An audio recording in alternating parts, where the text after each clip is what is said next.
Howdy, folks. Welcome to Adventures in Alberon, where everything that we've been talking about is entirely appropriate. I am Joe Treff, your Dungeon Master for the evening. Joining me, as always, are Matt, Miles, Ali, and Tina.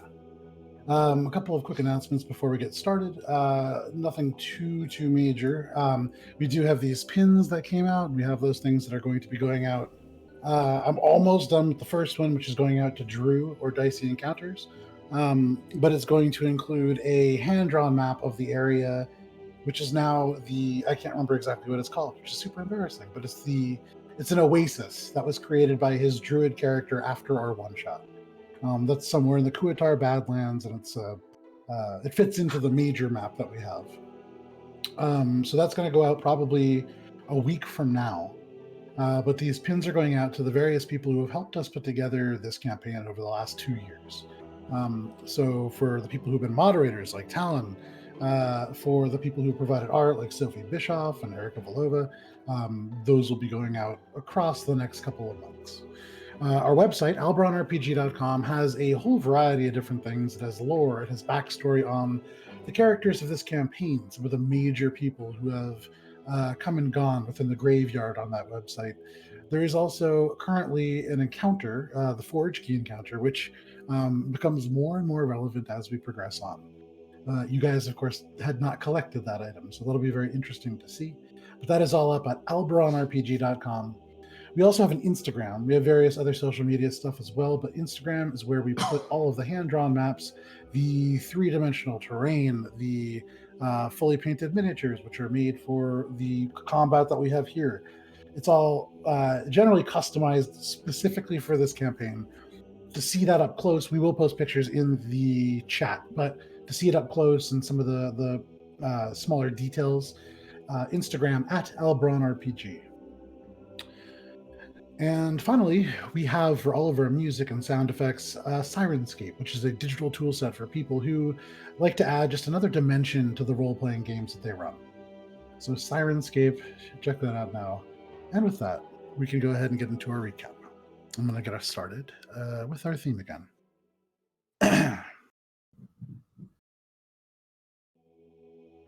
Finger Gang. Last we played, you found messages that accompanied the body of a dwarf, a gray dwarf, actually, that Shay had been able to determine with a medical check, drawing from a background of working with Gamble, the halfling who has done a variety of research and tinkering.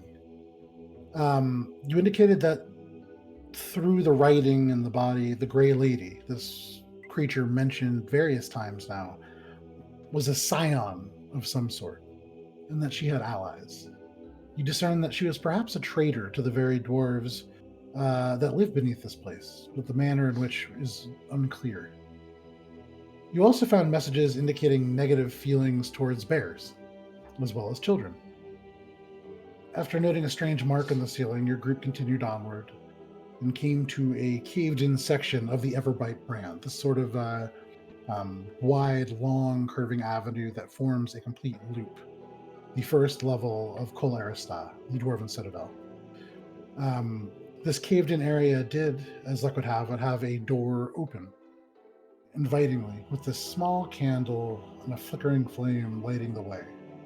Akka, you and Morwen investigated a long hallway beyond, only to discover that it was covered in strange, childlike chalk drawings, although, upon closer inspection, you noted each had some element that was just slightly off, or otherwise disturbing. You all spent time debating what to do.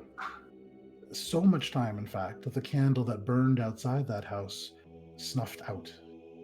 With several of you realizing that another candle had burned out on the same steps prior, you reasoned somebody would need to come and change this candle. You hid in the house opposite and waited for some time, not at all bickering, and eventually from the shadows, a large, overstuffed teddy bear emerged. Almost 6.5 feet tall. Just a huge plush bear of the kind that you might see or win at a fair. Sewn on patchwork eyes. Though huge, it moved silently. Shay, not even you able to hear it. You watched as it came out and took a long, sweeping a look at its surroundings, not seeming to notice you, before it set aside a new candle and returned. You followed, with Carranza shifting a doorway into the space, and entered into a sort of den, a pool table, some sort of couch-like seating. It had a hallway that connected along its perimeter and a doorway off into the northeast. But heavy in this room were cobwebs and various other bits of spider-like material that kind of coated the floor. Large sacks of trembling sort of maybe eggs seemed to kind of dot the area. You more or less wandered in. Morwing, you progressing forward quite quickly, and as you turn to wave and motion to Heinrich to cast message to you, this large spider crawled down from the ceiling. Akka, you recognized immediately that this was similar. The navy blue eyes that dotted this thing's body and the long, dark appendages, similar to the scribbles and the dots that you saw in chalk in that hallway. You all fought a horde of massive spiders. And though Shay definitely came out worse for wear, you managed to overcome them. Heinrich dealing a tremendous amount of damage with the electric bug zapper that is Wall of Light. Carefully, you continued to push in after taking a moment to rest. Through the doorway as you did so, some of you peered through, seeing it led to a hallway with a switchback staircase lined with 5 figures, humanoid, shrouded in gray attire fitting a burial. Each was a figure from your past. The first was Mr. Gift, a individual connected to Akka, although we haven't heard much about him. The second was Era, the mountain elf that Shay, you looked on almost as a mother, and very much a leader of the Zinyi monastery. The third was a small figure none of you recognized, but the tiny figure did bear a likeness to Carranza Billows, the transmuter, who refused to even enter that hallway.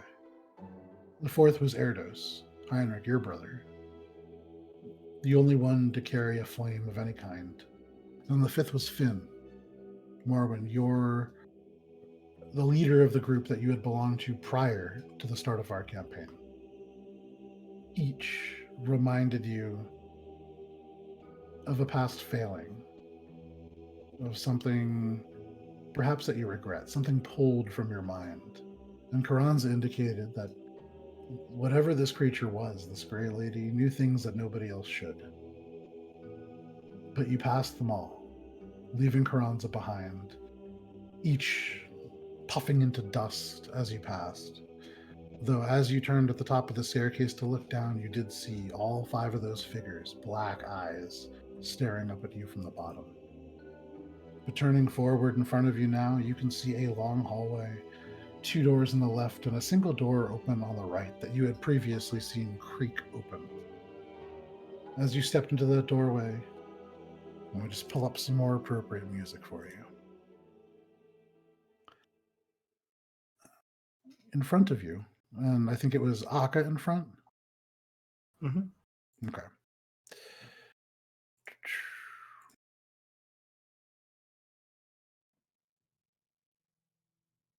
This doorway leads to a longer room, almost 40 feet long. It feels stretched out. And looking at the furniture within this place and the various large stuffed animals that line the pale blue painted stone walls, you can see these long shadows cast by the flickering candles that are dotted throughout the room, some resting in the hands of these stuffed animals, one on an overturned, large, almost oversized crib back at the far end in front of the door. In front of you, there is a music box. You can see like a box of wood immediately in front of you. Akka, you standing in the door, and there's really only a space for one of you to stand in the door, but I would say Akka, um, Shay, and Heinrich, you guys can all kind of see in more when you're at the back, and it's tough for you to see. But you can see the stuffed animals that line this place are slumped over massive, decaying things. You saw this massive unicorn on your right side, though the horn is sagging now, and the whole creature is kind of leaning forward. The stitching on the legs has burst, and you can see elements of like straw and stuffing kind of erupting out. You see dozens of stuffed animals. They truly line the walls. And as you kind of step forward towards this music box, it's almost as if they draw in as you step forward, although maybe just a trick of the light. But you see a gas lantern in each corner, currently unlit. The chest, this kind of music box, is 5 feet in front of you. And you can see all of that. What would you like to do?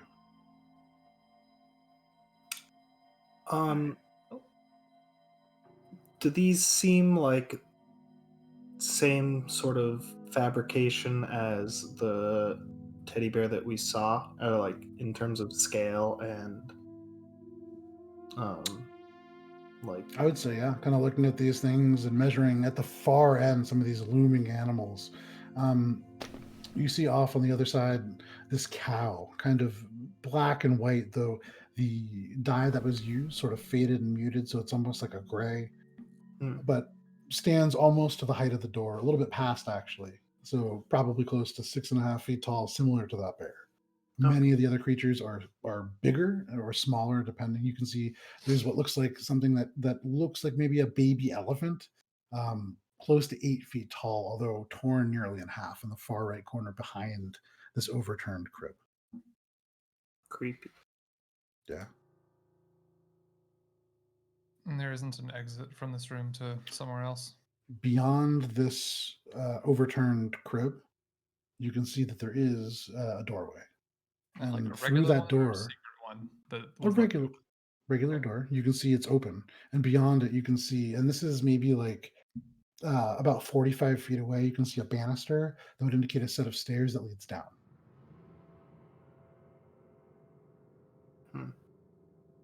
Okay. I'm gonna go just check the hallway and the other doors just to be like, okay, that's not really something I want to go into if I don't have to. Well, are we just gonna leave Karatza downstairs? I thought you were gonna go get her. You want me to go through all that? I'm the one crying. I don't see you crying. She liked your opinion best out of all of ours as to why she should stay, so. It's because I'm the cutest, but I'll try. Well, she's still not going to come through the hall, right? Just cover her eyes and tell her not to think about anything. Just run. Run up the stairs. Well, what if she hears her? Can you, like, talk in her mind to distract her? Have her do earmuffs and you cover her eyes or something. If you want her to come, yeah.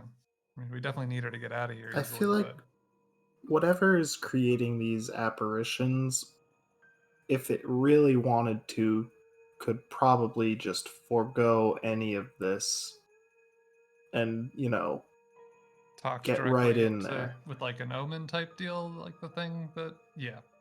So.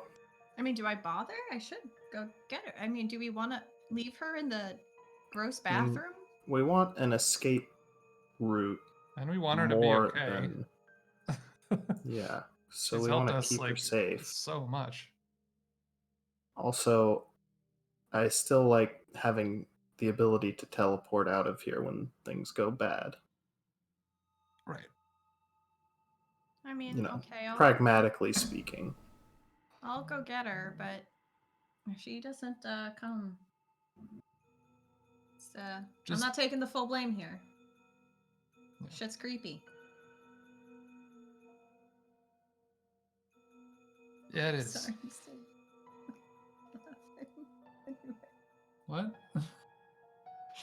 So what do you guys do? All right, anyways, so I'm going to be going and checking out the door while Morin does whatever Morin does. I'm going to go down the hall and just like see if I can suss out what's like, if that's child door, what are these other doors based on Sure. the fact that this is clearly a domicile?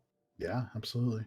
So you go over to this first door on the left, and as you open, are you just opening it?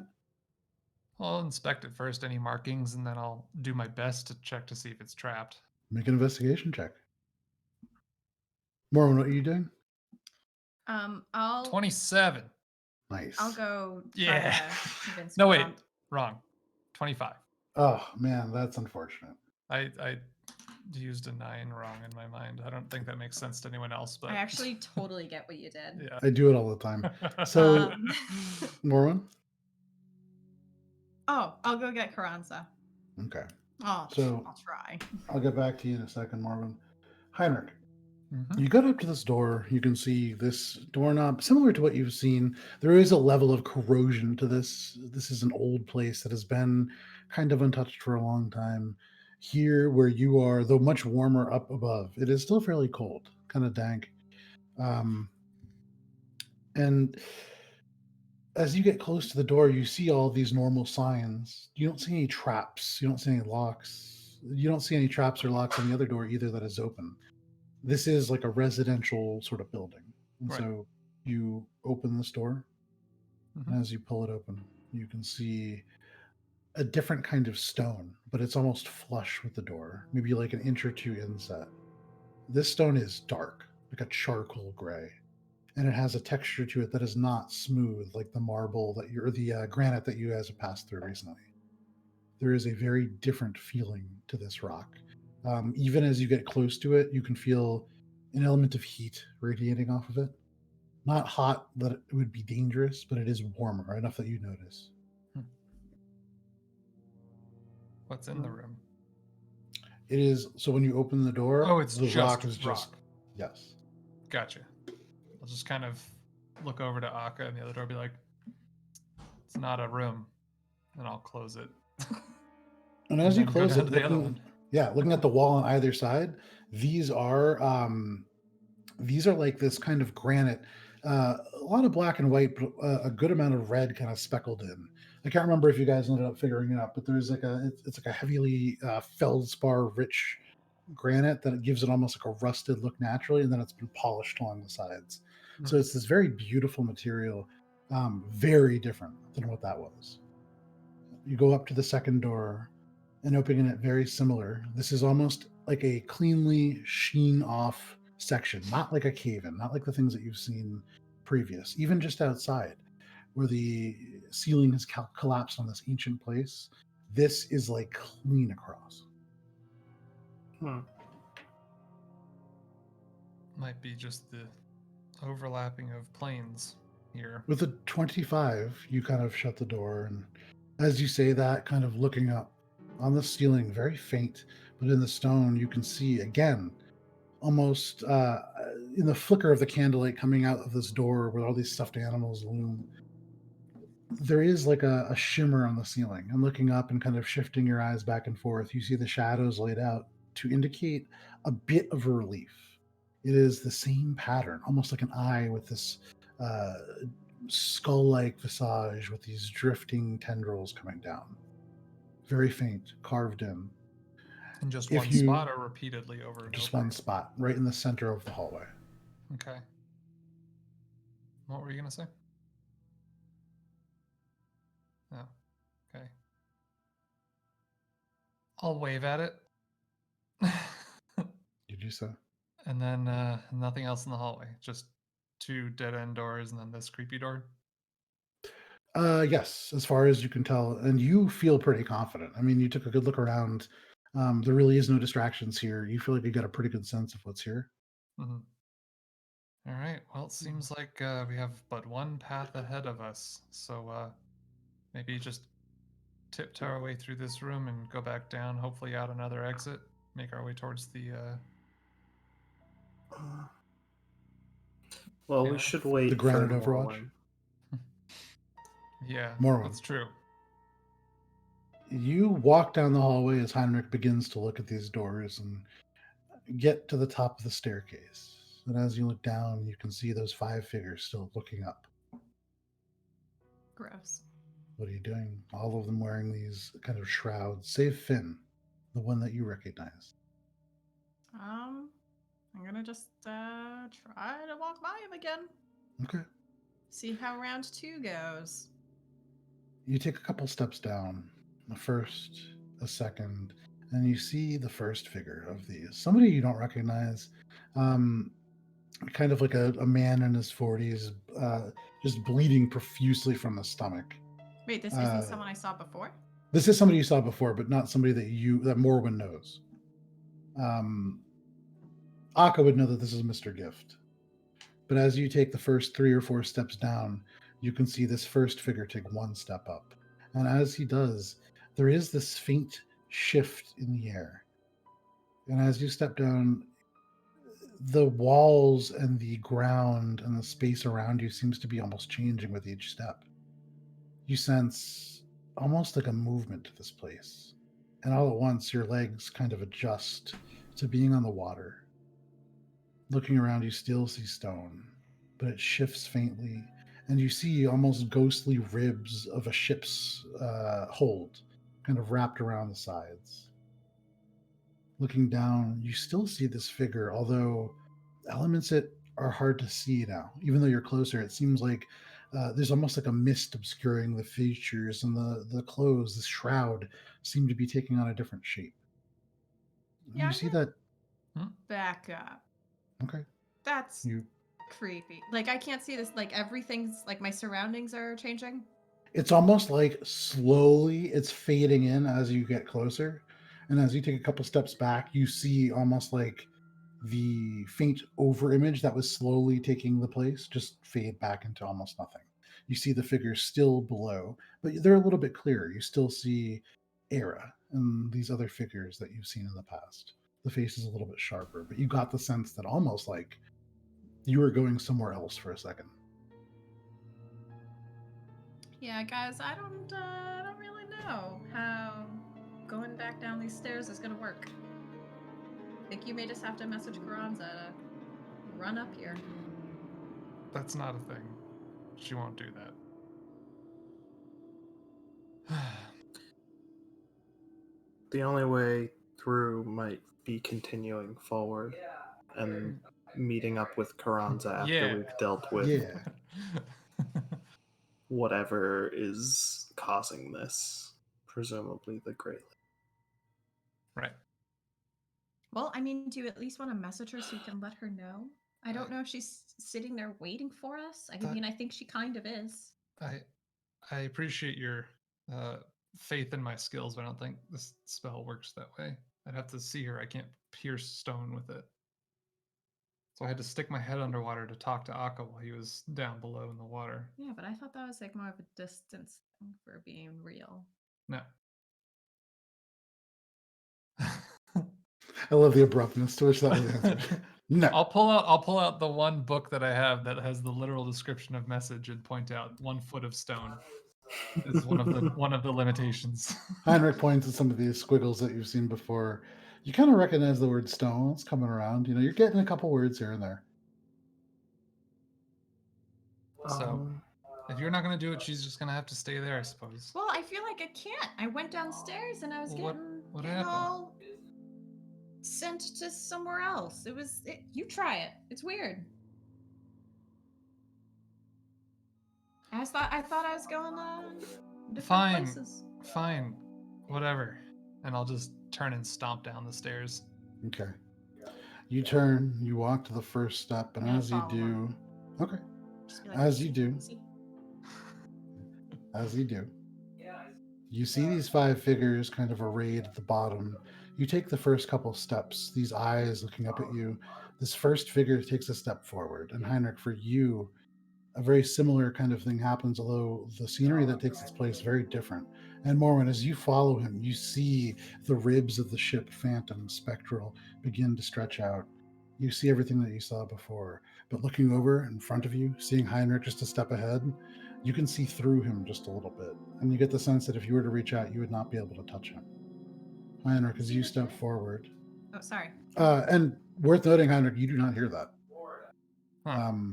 But you look down, you still see the stairs, you see the banister, you see the figures, the faces obscured through this kind of weird, almost like a smudge across your vision.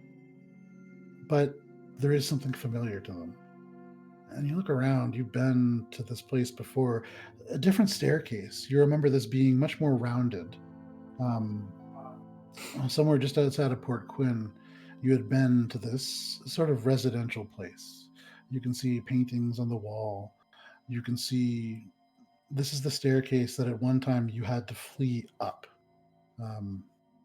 You see the figures looking slightly different, and of them, one seems to be much younger.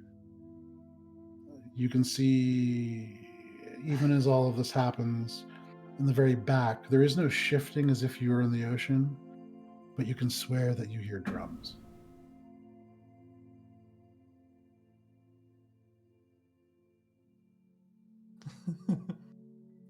Does she reach right through me? You would see just the faintest spectral fingers of Morwen passing through you. Passing through, so it's actually more than just illusion. Come back now. Yeah. You don't hear anything that Morwen's saying. If you turn to look, you can No, see I the know. mouth moving. I think it, realizing where I am, yeah, I just kind of, I would be so annoyed to be proven wrong by Morwen, but I'll like, how real does this seem? Right now, you can still see elements of the same stone walls, but if you take another step down, all of a sudden you breathe in, you smell sherry. You smell what smells like a very familiar feast being prepared, the guests unaware of your presence. It gets realer with each step. And how far down the stairs in this house am I right now? Not the what you were describing, but the actual place that I just, started down these stairs. Because of the relativistic distance, as you take the steps down, it's almost as if the staircase is stretching out below you. And the stone shifts, and you can see all of a sudden your feet finding a different texture, this plush carpet. Yeah, I'm just gonna turn around. You don't see Morwen. I'm just gonna go right back up the stairs and be like, well, nope, not visiting this one again. Okay. Not visiting this one again. You take a few steps up the stairs, and as you turn and walk, Morwen, Heinrich vanishes. Heinrich, you step up again, but there are more stairs in front of you. You feel them stretch out. And it is familiar. You kind of step back, feeling the banister under your fingers. Mm-hmm. This is wood. You feel the texture of the grain. Mm-hmm. And you can feel how the air is different. And for a second, it feels so real. And then Morwen suddenly, you see just occupying a space about 5 feet away, Heinrich, as he phases back in. More substantial. Well, I mean, you would see a look of complete, horror, feeling like, you know how when you're, short of breath and you can't find it and you just kind of lose complete composure. I was, on the cusp of that, so that's where my face is returning from. And I'm just gonna, walk right by you. From our side watching that, did it just look like suddenly Heinrich disappeared and then reappeared after he reached a certain point down the stairs? So Heinrich going down the steps, you would not have seen him. Morwen would see because Morwen was at the top of the stairs. But oh, okay. Yeah, well, I thought I was with them. Oh, if you went with them, Yeah. yes. So looking, you would have seen Morwen and Heinrich become more spectral as they walked, and then as Heinrich turned, you would just see him vanish. As he turned back up towards us? Yes. Okay. told ya. So seeing that, does it seem like he left the plane of existence that we're on? Make an Arcana check. Oh, my d20s. Oh no. Oh, there it is. That's a lot. It's a 29. You haven't really done a whole lot of plane traveling. In fact, I would say outside of this campaign, actually almost none. but you have heard about it. You actually, there are several artifacts within the Dungana Antiquities Collective that promote the use of planeshopping. Um, you know that typically that is a very powerful sort of magic, and there are almost always remnants there. You get the sense that Heinrich didn't necessarily go to a different plane. Okay. But there's something funky going on in this room. You don't And need I a roll for stand that. Yeah. by. We should probably just keep moving forward. Yeah. Okay. I mean, I don't really know what to do about Carranza. Don't trust what you see. Don't trust children or beggars. Bears. Bears. Well, we shouldn't trust what we see. Maybe it's okay to keep going down the stairs. I'm just scared. Well, yeah, but I also think that, you know, we shouldn't just keep going back. We keep backstepping, and I'm already walking into the we're never kids' gonna deal with this problem by going backwards. Yeah, I'm Following already like Heinrich. entering the kids' room and being very cautious to like tiptoe and not touch anything. Just make my way right through it. Sure. Following Heinrich. Heinrich is you. Oh, okay. So Shay follows behind you. Heinrich, Shay, you're the first two to enter. And 5 feet in front of you as you step in, there is this kind of caricature of like a toy chest. How do you assume you will? You can see on top of it, there is this box. It seems to be like a music box. It has a strange contraption instead of like a lock. It looks almost like a metal circle with glass in front of it, and you see all manner of these patterns within. Something glints. But do you walk beyond that, or is there anything that you want to do? Until it seems like that is the source of all of this bullshit, I'm just moving on. Okay, you walk by it. Same thing, Shay? Same. Okay. You progress through this room past overstuffed alligators, cows, dozens of these creatures in various states of disarray. You pass by this large overturned crib. Way too large. It would fit you, Heinrich. You can see it's featuring this kind of peeling blue paint similar to the walls. There are these kind of sunshine yellow accents to it. You turn over, and kind of as you go through, you see these candles kind of flickering across. You very hesitantly kind of lean in, and you find that it is empty. But as you sort of look up, you're at this doorway. You can see it leads to a staircase, a single staircase that leads down, and an open doorway beyond. Just gonna hold my breath and start going down the staircase, just Okay. like apprehensively. Sure. I would have followed Okay. once, I'm not gonna stand. they started, walking Yeah, away. Okay. You guys all progress through this room. You leave this flickering candlelight behind you. Morwen, you're the last to go through? I guess so. Yeah. Okay. You're the last one to go through. Akka is in front of you. The armor kind of clattering. It doesn't As you- clatter. It's pretty Oh. quiet. Okay, fair enough.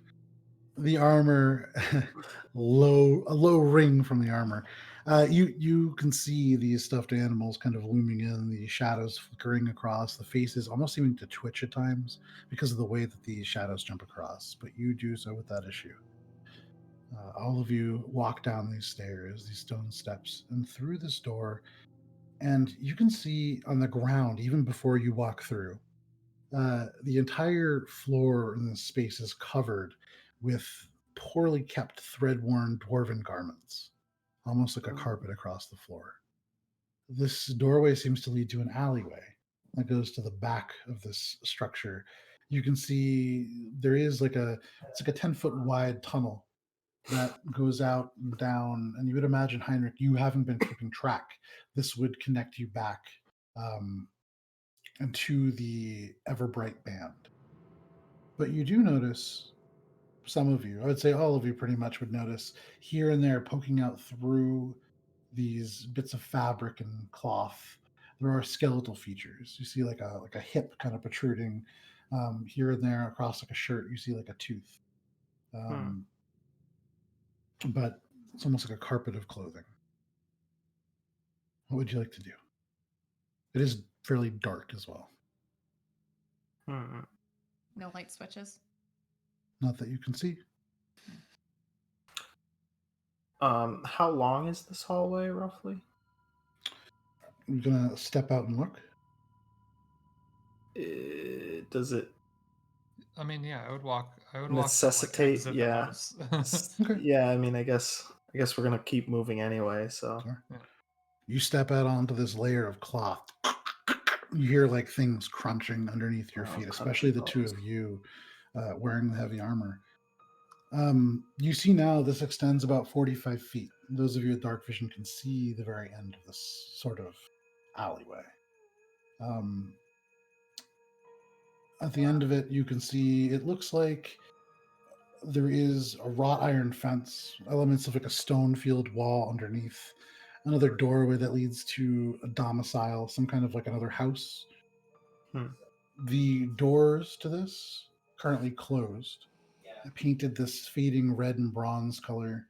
There is a sigil that kind of seals it. It's a fierce dragon face in profile, but you see nails that you'd use in almost like carpentry for fangs.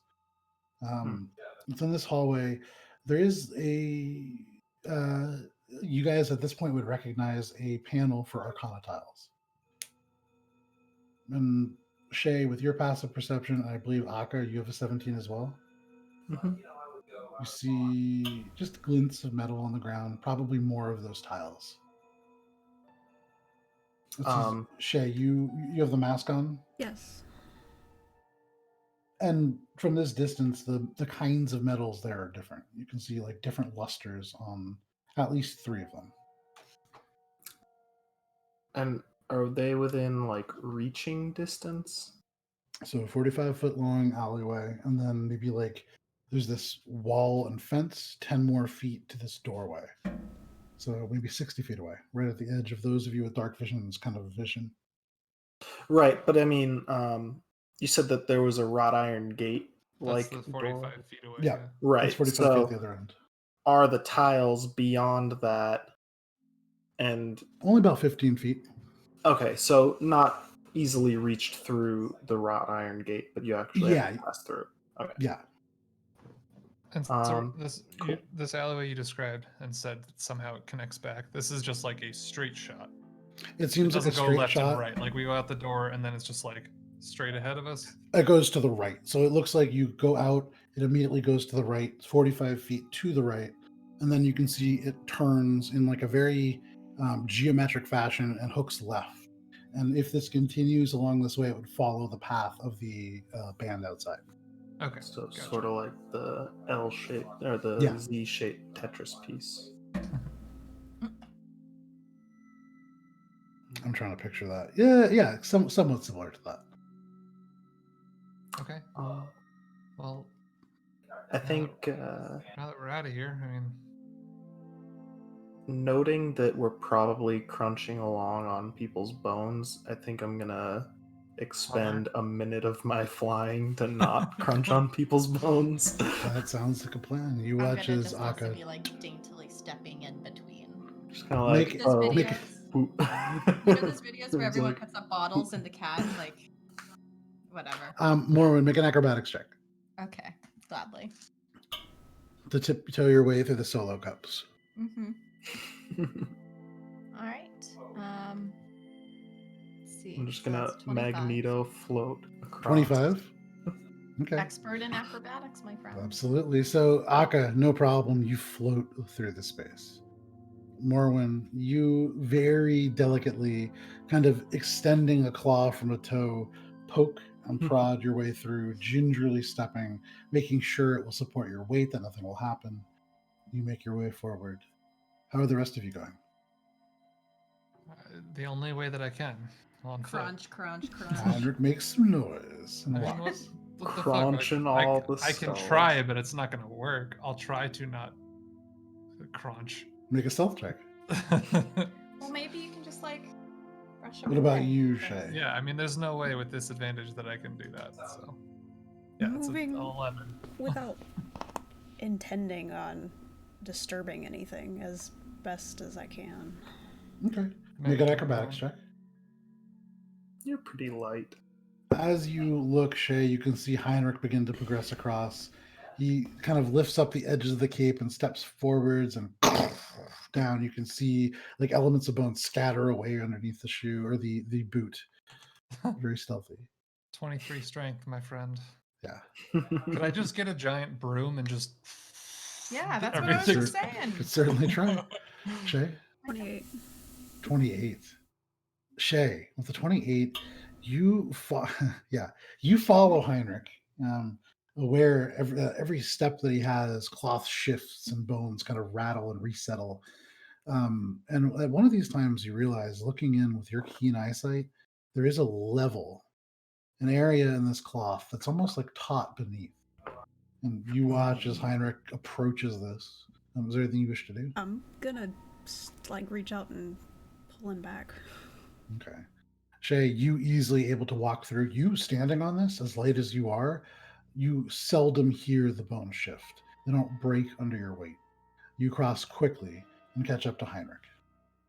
And I'll like point it out, but like doing this and like narrating for him. Like, what? Sorry, what? There's something not right with the floor. Following Shay's kind of guidance, you can see down. There is an area where it seems like the cloth is just faintly raised off the ground, as if like a rope goes underneath. Oh. Aha. All right. Traps. Let's Shay, you hear in this dark space, It's keenly what- it's aware of nece- all of these it's necessary. stuffed animals lurking behind you. Yes, trap. Right. Sorry. I'm distracted. Apologies. Okay. Just be careful. Yeah. So let's pick them out as we go and avoid them. Akka, Morwen, you turn and watch after moving quickly through. You see Shay just kind of almost just casually walking through. You do see her eyes looking at the ground. She is being mindful of it, but very easily passes through. You all wait another 2.5 minutes for Heinrich as he slowly but gingerly, carefully searching for every step. Heinrich, there is not another trap Okay, good. along the rest of the corridor, but you make it through with that issue. Good. I'm wondering in this 2 minutes or so, what sort of like is this just a hallway where they were like, pile up the dead bodies and lay a blanket over it? Like, what kind of situation would What necessitate? happened here? Yeah, So like as you turn and look, and you see Heinrich kind of gingerly stepping, there is an element of this certainly designed to be distracting and gross in the hopes that people will not search through it. You see this kind of line now as Heinrich steps over it. This is all designed to cover up. And if you want to get closer and examine this trap, you could try to figure out the nature of it. I guess since I can float, I have no real danger of tripping it as long as I don't touch it. So I guess I would like take a look at it, and I would take a Like, look at pass it me as I'm idly. tiptoeing Yeah. by. Up. And then yeah, and I also want to but that's behind the gate, so that's fine. So waiting for Heinrich, you find that you have a little more time than expected, and you float I past him. float back. You're aware of Akka just kind of passing you. And Akka, you get over to the top of this. Make an investigation check. Let's see, like, will this trap somehow explain the things further on in this creepy area? That's a 12. 12. You look at it and you see this kind of line. You look on the walls. You see elements. It's like thin.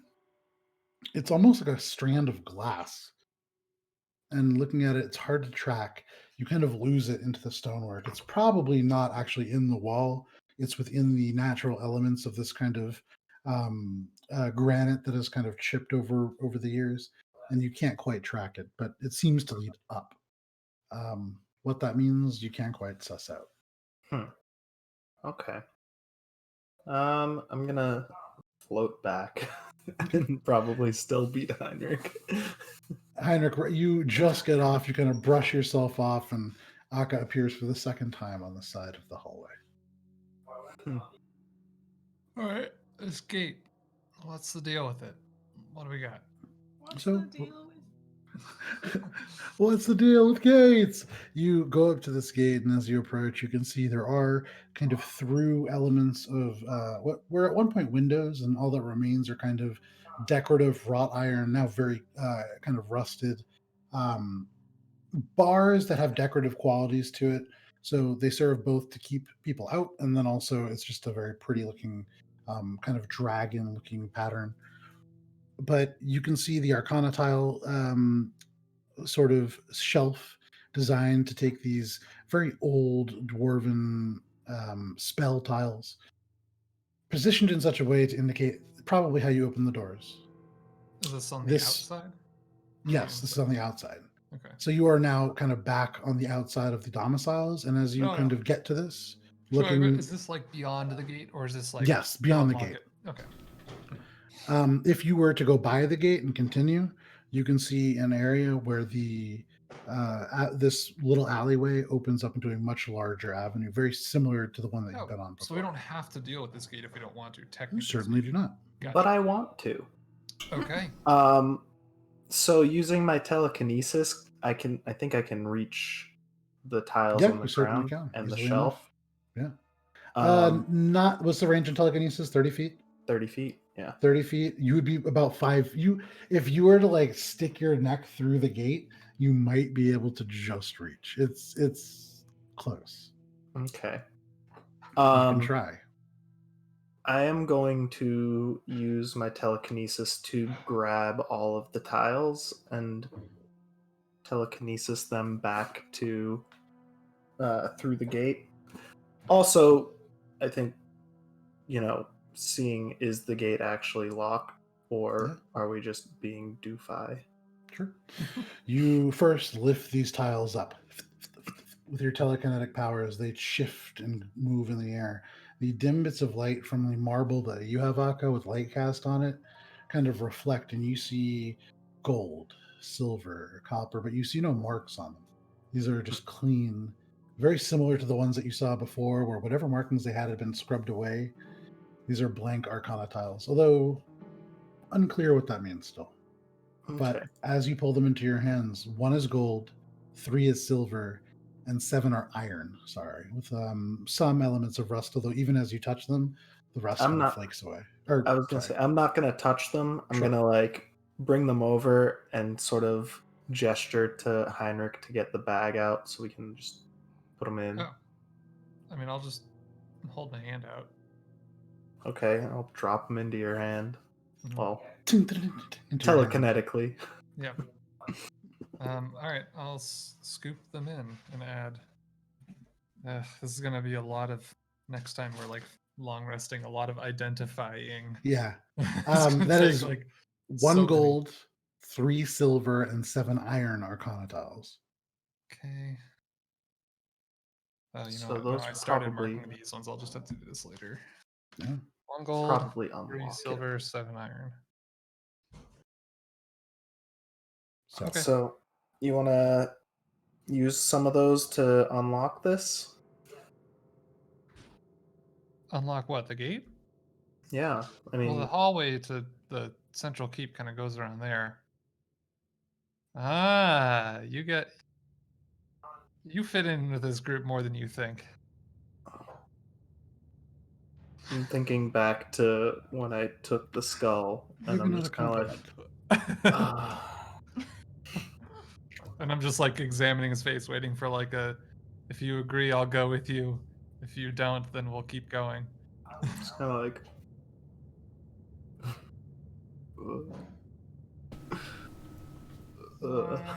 Yeah. I just gestured to the gate in like a be my guest. What do you So- want to do, Akka? The shelf is on the opposite side, like roughly 35 feet. Yeah, give or take 35, 40 feet. Is the gate locked? Yeah. How are you testing that? I was gonna it's just like a wrought iron gate. Good. So pushing it a little bit, it holds. You don't see like an immediate lock. There's no like chain around it, but it holds. You see a seam, so it should open, but kind of unclear how you would do so. It seems locked. Does it Probably go, the Arcana how tall tile is it? shelf. Does it reach any sort of ceiling? It does not reach the ceiling. It's probably close to 7.5, 8 feet tall, a towering height for a dwarf. For you, a little less imposing. There's probably about 2 feet of space over the So gate. could I just float over it? So winged boots don't allow you to like limbo. You can't like lay down I can and fly, kind of go across. You can certainly try. The top of Go this up and gate then just is, like although it is decorative, it is quite sharp. The wrought iron components twist around into these sort of almost stylized spears that come out to 4 points. So Okay. you would want to be very careful, but you Yeah. certainly could try. but you're wearing a lot of metal. I think you'll be all right. Yeah, I think I would carefully fly up and not go all the way through, but go in just enough so that then I can telekinesis the tiles into the shelf. What tiles? Okay. So where are you getting the tiles from? The Arcana tiles that I just gave you. So you want? Do you even know what these do? Do you know? That's why Do you know how I random, gave them strange, to and you powerful because these you are? had all of them and seemed to know what to do with them. So I see. figured you would pick I out see. the Arcana tiles that you used to open the previous door, hand them to me so that then I can insert them into what seems to be the unlocking mechanism. Sure. Unless all you I'm had wrong to, about all you all of had to this. do was ask, and then I'm just gonna go reach into the bag, and I'll pull out if fire then break, and just hand them and be like, this one first, then this one, then this one, then this one. Remember that. This is the order you need to put them in, otherwise it's not going to work as intended, and you might burst into flame, literally. Just trying to unlock a door. Yeah, well, that's Okay. how these work. You take these tiles, And I'll and it just is like, be like, if I could, then I would, but I'll do a hop and be like, all the scales kind of settle down. Not a lot of height on that hop. Akka, you are going to float over. the irony is I probably could jump really high. Yeah, I'm gonna float, like, I'm gonna fly up so that I'm like at the top of the gate, Mhm. and then using my flight, try to like, carefully wedge myself through the 2-foot space, not so that I go all the way through, but so that I can get like about 5 more feet in, so that then I can use telekinesis to float them over into the spots. Make an acrobatics check. I know it may be Sounds like a crass, good but I just time. got a flashback image of, Gunter being impaled on a spike. Several And I'm like, times. wow, is this like a weird theme? That's not the right die. Here it is. How's a natural 20? That's not bad, I guess. For a total of? For a total of 24. Akka, you use the winged boots to rise up. You kind of angle it so the back of your shoulders hit the ceiling, and then you use them to push you forward so you slide along the maximum height that you can get. And even doing so, with the relative slimness of your armor, you're able to get most of the way over. And using telekinesis, you imagine you could reach the Arcana tile sort of section. I'm going to, making careful note of the order that Heinrich told me, place them telekinetically in that order on the shelf. Sure. You say, if fire, then break. And you can see, similar to the last time that you used them, Heinrich, there is a kind of luster to them. What are you doing now? Putting them in on the shelf. Yep. And I'll they're just on be the shelf. looking over and seeing when he does it. did anything happen? So you see them now sitting on the shelf, Heinrich. Okay. And they're all inserted properly. There were enough slots for everything.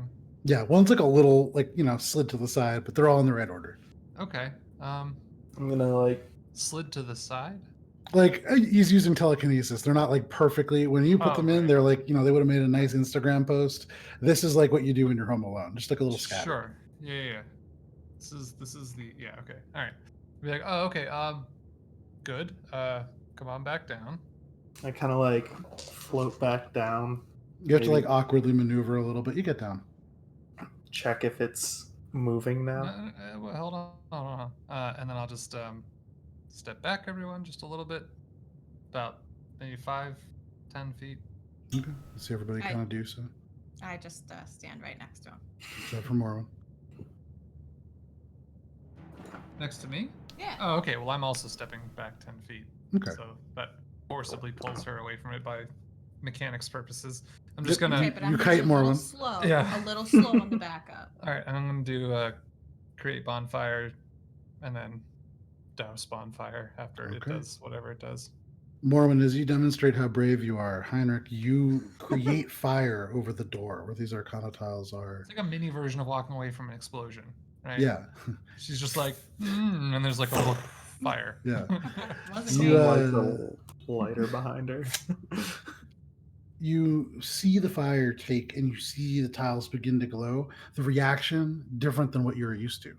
You can see all of a sudden the ground kind of shimmer and the fire cracks the stone as the stone freezes.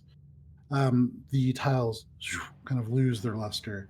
And it worked. Actually, you get the sense as intended. Mhm. Although, given the environment and the kind of entities that would be around here, probably maybe translates a little bit differently here.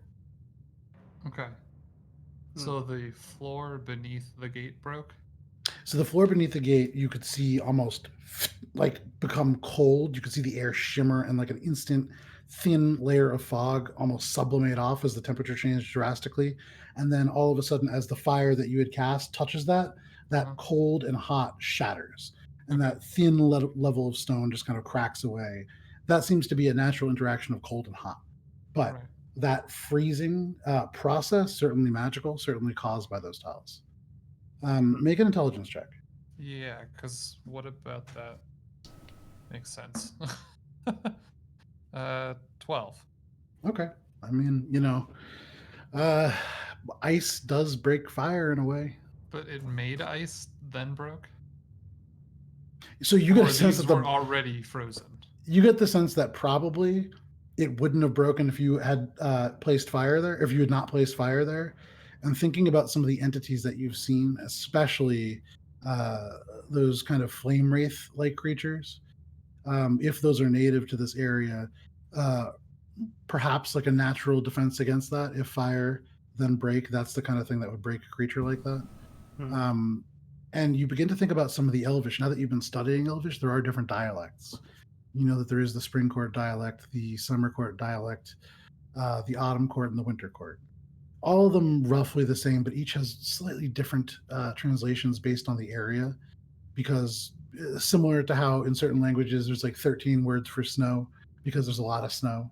In Dwarvish, words like fire can mean a lot of things. Words like break can mean a lot of things. Okay. So, in effect, nothing freed the lockedness of this door. You haven't tried the door. It could just be Okay, open. I mean, yeah. Yeah. Oh, well, I said I like tried to open it after I floated down. That was the gate. Oh, that's the. Oh, So you're there's the talking wrought about the iron other gate, door, and then right. beyond there's a door. Is the door. Okay. Yes, is the gate like still stuck? Seems to be.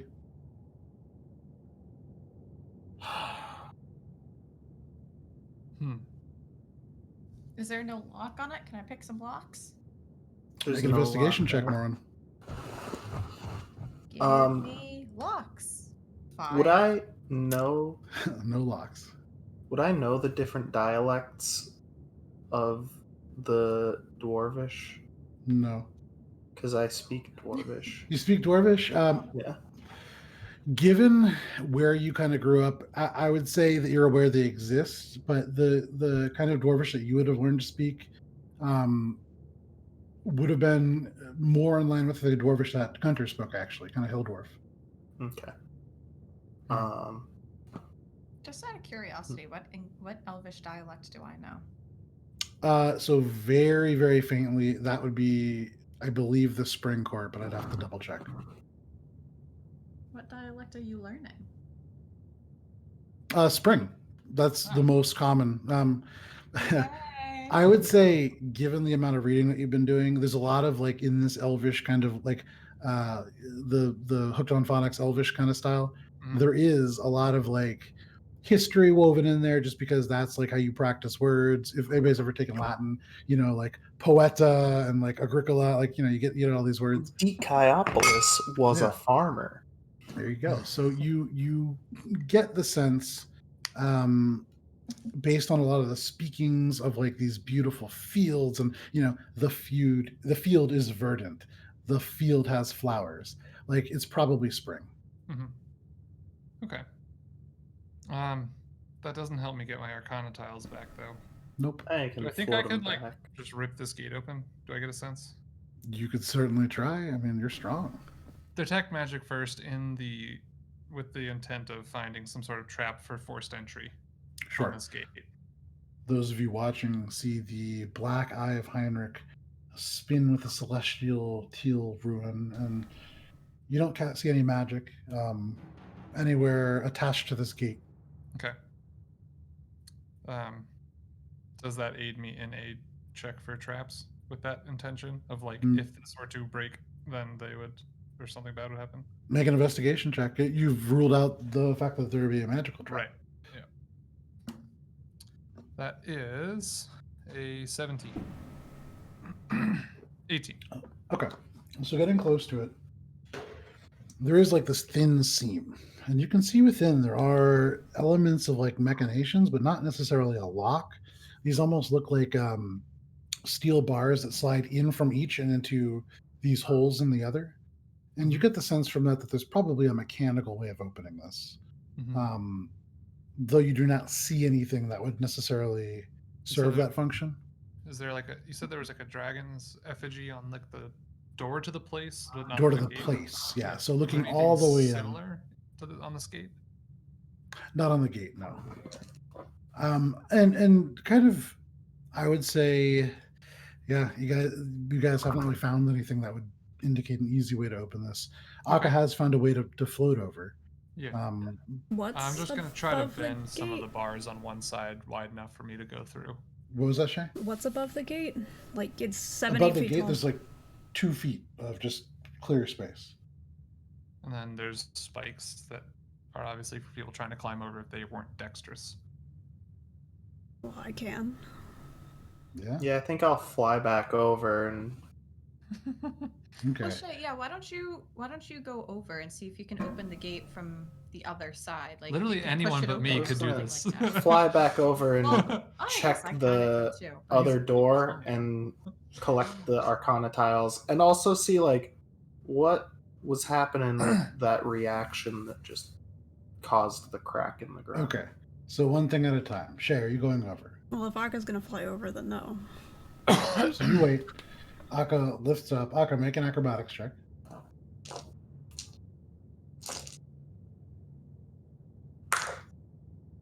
Ooh. That time is not as good. That's a 7. So you Impaled. watch as Akka confidently takes off, slamming his head into the roof of her hut. Ouch. You see little bits of stone just rain down around him. Akka, you like try to wedge yourself through. Every time you do, you feel your head scrape against that stone. It really hurts, and you're having some trouble getting through again. You got kind of lucky the first time, it seems like. You want to try again? You take a point of bludgeoning damage. Well, Yeah, I guess I'll he's- try again. While he's doing that, I'm just going to be looking around more of this area in general. Like maybe there's like, Nice. you know, a That's lever, which better. is my favorite thing in the world. or Make a something perception. like that. Make a perception check. That time was a 21. A 21. So you watch Akka begins to Ooh. slowly maneuver his way, flying a little bit and shifting. It's like trying to wedge a rigid thing into like this awkward space where it just fits. Akka, you have to like hold on to the metal and kind of cover parts of the spikes, and your cloak tears a little bit as you go over, but you get through. You float now above the ground, just inches on the other side of this gate. What did you roll, Moran? 25. 25 to the right of this Arcana tile thing, and kind of forward more, right at the edge of the stairs. There's a pillar that goes and supports like a kind of stylized little overhang. Attached to that pillar on the inside, and it's hard to see from the front because it goes straight towards the structure, there is a switch. Switch. Akka, you turn, you see Morwen, eyes wide in the darkness. Switch. And you follow them to this little nub of a switch sticking On out. my side now? Yes. Is there anything else like on the wall with the gate that we wouldn't have been able to see from our side that looks like it might be more switch for this gate rather than, because that one's like closer to the other side, right? On the opposite door. Yep. Is there like on our side one that would theoretically correspond to the gate? There is not. However, there is a little wrought iron box. It almost looks like a mailbox, or actually, I don't know how localized this is, but if you guys have ever seen those little like free libraries that people put in their yards, There's almost one, like that. right next door. Yeah, but they're, I don't know if people everywhere have those. It's definitely, there's a lot of them in Boston. But it's almost shaped like that, but smaller. And you can see a number of little pegs coming away. At one point, this probably held keys, although there are none in the box. Okay. I guess I would go and inspect the switch. All right. And as I'm crossing, I think before that, I would want to see, like, what was this weird fire and ice reaction? Was it just more plain convergence shenanigans or something more? You walk forwards, and you'll have to pass through that section of the floor to get to the switch. I'm floating. Yeah, Flying. so just so you're aware. You begin to float over. You look down, and you see there's a faint, now melting elements are now water, but there's a faint layer of ice over it. You see a almost muted reflection of yourself as you float over, kind of frosted in the ice. Already melting, you see elements of the stone that have cracked. You don't see anything. Make an investigation check as you kind of look around this space.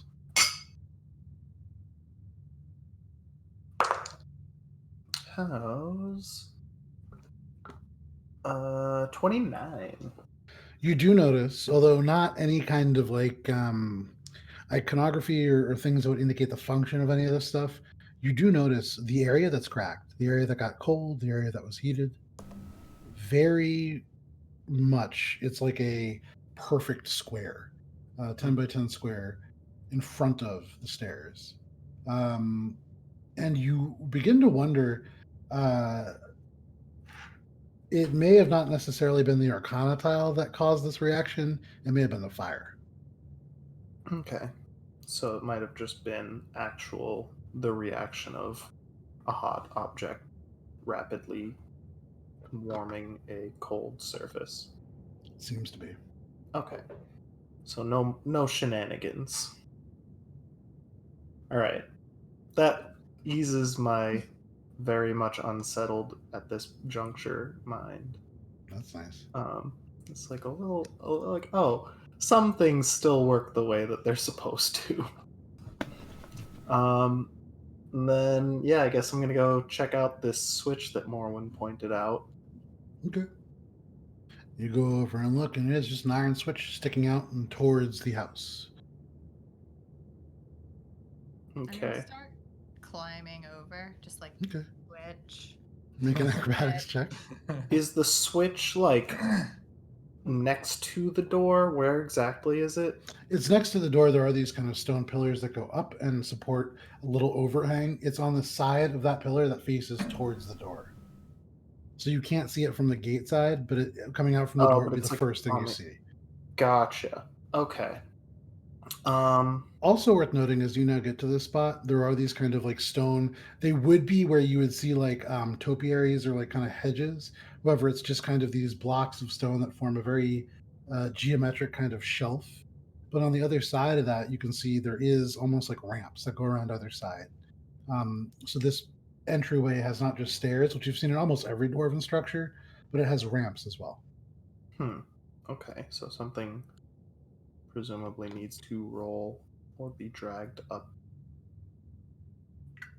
fairly often here. How long is this taking? A good amount of time. You guys are I'm probably gonna about just 30 bend the minutes door in. open. I'm getting I'm bored. climbing. Just make an athletics check. I'm just gonna try because I I also rolled- want to know if this is like the limit of Would my you roll, strength. Morin? I rolled a 26 on my acrobatics. Morin, you All right. scamper over, no problem. You swing Switch. your legs over, holding the edge, your eyes never leaving the switch. You land and scamper across. You find yourself next to Akka, floating next to you. 25. 25. You get up to this door. You try to get your hands into the seams. You have difficulty. You find other hand purchases. The iron bars. The gateway. Yeah. Right? Oh, the bars I'm just themselves? I'm just trying to bend like a hole through, not actually opening Sure. it. If there's Yeah. like something that I missed. Yeah. So you try to bend these bars. You feel the metal creak and creak and quake in your hands, but they don't bend. Ah, shit. Switch. I was They're kinda fairly thick. These are like 2-inch thick bars. I'll stand disappointed at myself and be like, Nope. look down at the belt, look back up. Yeah. Switch. More when you walk Smack up, your hand. make competing sleight of hand checks. Just don't touch it. I'm gonna try to touch it. Yeah. Seems pretty obvious what it does. 30. Natural 20. Ah, Oh, damn it. Yeah. Wait, so natural 20 for a total of what? 20. Oh, wait. Actually, my sleight of hand is a little better. 29? Wait, you got a Fuck. natural 20 though? Damn. Yeah, it's not an attack. Yeah, but This that still is- wouldn't beat mine if it was a natural 20. Skill No. check. So yeah, skill No, just checks. There wondering. isn't I don't know. necessarily a I just critical this is my success. first time playing, so I could use Yeah. my flash of Of course. genius to Well, stop you, but welcome to D&D. I'm not going to stop you. It's like an epic hand fight. and then Morwen my reaches tail just goes forwards. in. Yeah, Morin reaches forwards. Akka definitely, you swat it aside, but Morin's other hand is already going. You kind of like swirl your cloak over, and that manages to kind of tangle it up. There's a moment where, like, Morin, your paws tangled up in the torn fabric of Akka's cloak. He's like holding your other hand, and then both of your eyes at the same moment shift back, and you see Morin's tail slowly reach around. It's like curling around the switch.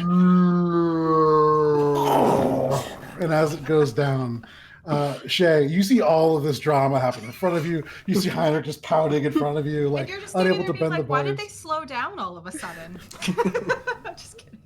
Heinrich, you look up as this interaction happens, this kind of fighting, and as this happens, the gate and opens up and kind of hits you a little bit in the face, not hard, just enough to kind of like pop your head back a little bit. Of course, it opens out, I say, rubbing my And- forehead. Shay, you Just you casually stand by as all of Little this takes place. chuckle, actually, walking in. Oh, I guess it was fine. You all enter the space after gonna about go- 35 minutes of Yeah. this. I'm gonna go How do like, we I open? do love the idea I'm gonna go of us, angrily like, scoop up my of Arcana us tiles. like aggressively We are fighting, and our then we own- just slow motion like I welcome real the time, just reprieve of, slow-mo. of like a joking interaction anyways after what we just went through, so Huh? I'm not mad about it. I'm more just like the extreme swing into happiness, or that's funny, Yeah. or ridiculousness after From, something like, so traumatizing fucking is like a pass Silent forward. Hill Yeah. bullshit, little creepy kids. And you open the door and it's a corgi at the console. No? It's like, hey. So you open the door, and the door, this kind of Sorry, Shiba Inu, I'm an idiot. dragon-looking thing in the front. The nails that go through that protrude down like fangs, you can see they kind of curve and they're smooth and flat. They do serve as like handles. And so you can pull the dragon space splits in two, and you open this doorway. Beyond, there is just a very, very simple, or not simple, but a very simple like rectangular room. The ceilings here are pretty tall, close to like 12 feet, but it is only one floor. There's a beautiful wrought iron chandelier with heavy bits of rust now kind of caked into it. You can see one part of the chain that holds it to the ceiling is kinked slightly. Beneath it, there is a very low table. The chairs that you see in this place, stone, fairly wide set. There is 2 doorways that go off. One, you can see there is no doors in these doorways. They've been removed. You see hinges. You see a bathroom, although a little bit odd. Everything in there a little bit wider, a little bit longer. With no And then door? With no door. I use it. Okay. You guys all watch as Morwen steps immediately into this place, crosses, little bits Like it's of only dust been like swirling 2 in air. hours. You okay? It's a scary place. I'm under a lot of stress. Morwen, you step through the door and you enter into this bathroom, and it is stone. You can Toilet's see a over there. toilet.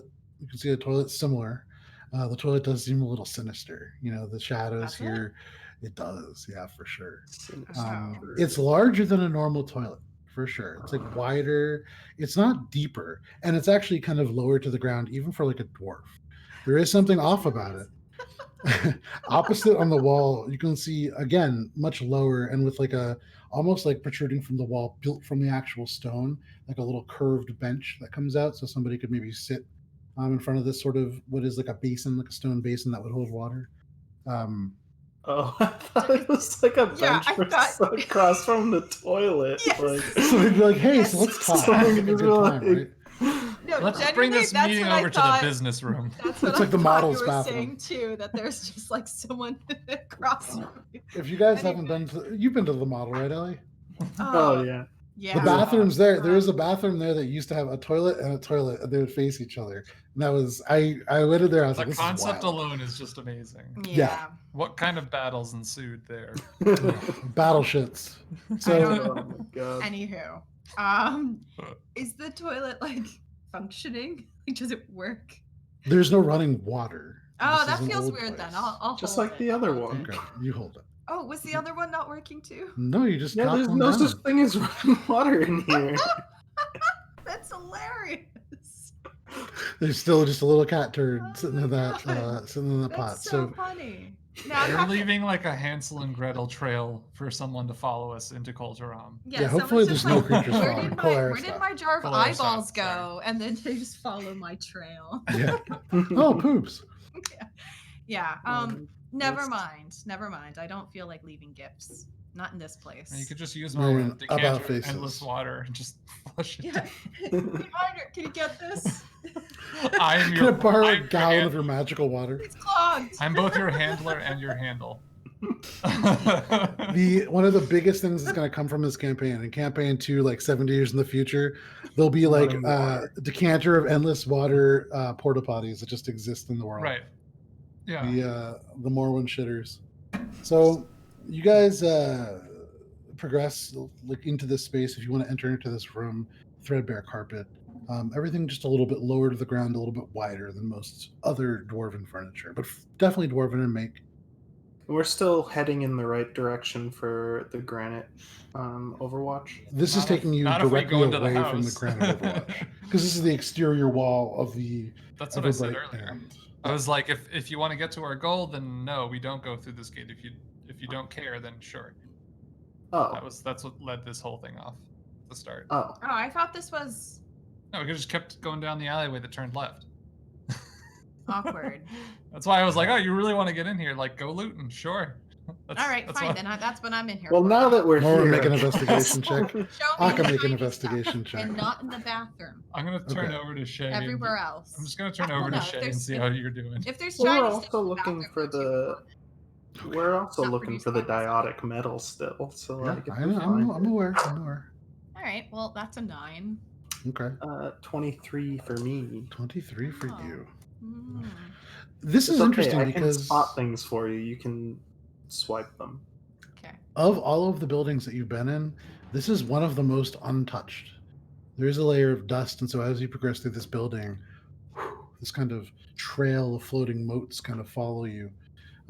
As you walk past, dust that has not been disturbed for a long time falls away. There is a lot of stuff in here. Mormon, you don't see a ton of shiny things.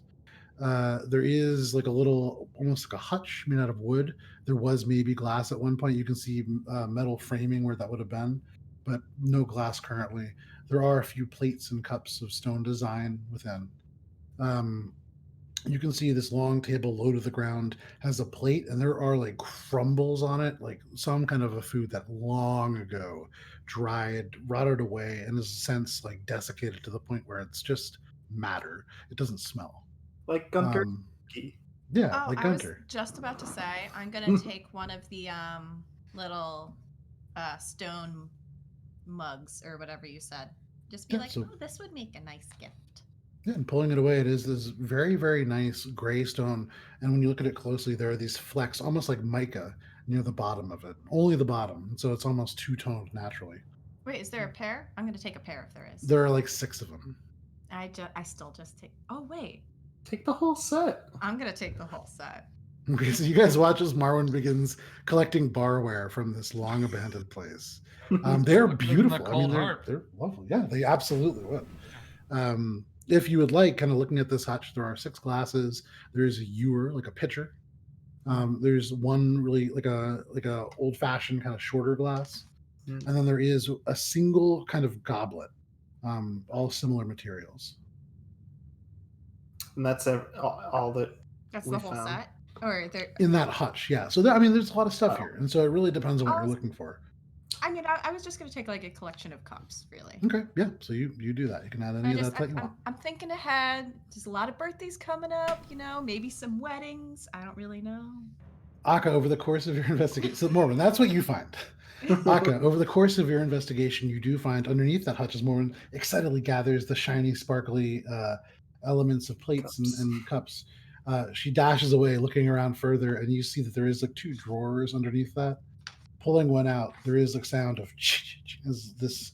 It's still a little tarnished, but silverware, actual silver knives, forks, spoons, little kind of what look like almost toothpicks.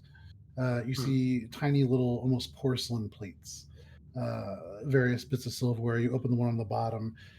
There's a layer of dust, and you can actually see holes within, but tablecloths perhaps. I would probably be looking not necessarily for valuables so much as like things that might be useful for our predicament with the Gray Lady or clues to such. If you turn and Probably look not back in towards here. the door, you can see that there is a crowbar, a little rusty, lying up against the wall next to the door. For those of you living in Boston, you know how a lot of the old school Boston houses have a baseball bat up next to the door? Very similar in terms of the feel for what that's probably used for. But I would say, Aka, as you kind of look at that, you turn back, you look through the door that nobody's been through yet, you see a weird shape. It's like a chair, but there are wheels attached to it. Stone wheels. One of them is kind of cracked pretty badly. There's a bed. You see the sheet, and you see within the bed and the sheet like a dwarven skeleton, kind of shriveled away and withered in the bed underneath these faintly, almost bone-colored sheets. There is like a nightstand next to that. There's a painting behind them, although hard to see from this angle. I would probably go check the wheelie thing out Okay. because thinking back on the ramps, seeing if this is what they would have had the ramps for. Sure. Progressing forward into this room, you see what is a wheelchair. Stone wheels. You can see elements of leather that form like almost like a suspended seat between metal, rigid frame. It has like a set of brakes on it. It is like a fairly advanced wheelchair, you'd imagine, especially considering this is from thousands of years ago. This was owned by a very wealthy person.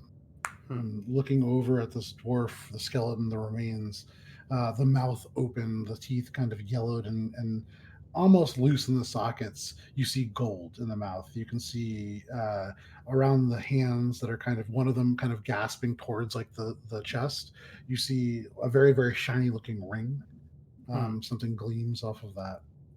You look at the nightstand next to this individual, and you see a pile of sort of like cans. They look like almost tins. You've seen tins similar to this before. They're empty, and there's a dozen or so of them kind of scattered on that table and down to the ground. The painting behind is of this weird woman. You've never seen her before. Like certainly a dwarf, maybe a deity of some kind, maybe like a family member, but definitely painted to be quite beautiful and almost heroic in their pose. Okay. I want to look around and see if any of the other people see me, and then Is anybody looking at Akka? Maybe Not at the not moment. specifically, but would be keeping an eye on everybody. Nobody's watching you, The two Akka. of us would be standing near the door, I assume, like how this normally goes when Gunter was present. Yeah. We're just, I like, just let wanna- the kids play and loot an old guy's house. I Yeah, just you guys just wait at the door discreetly- taking nips.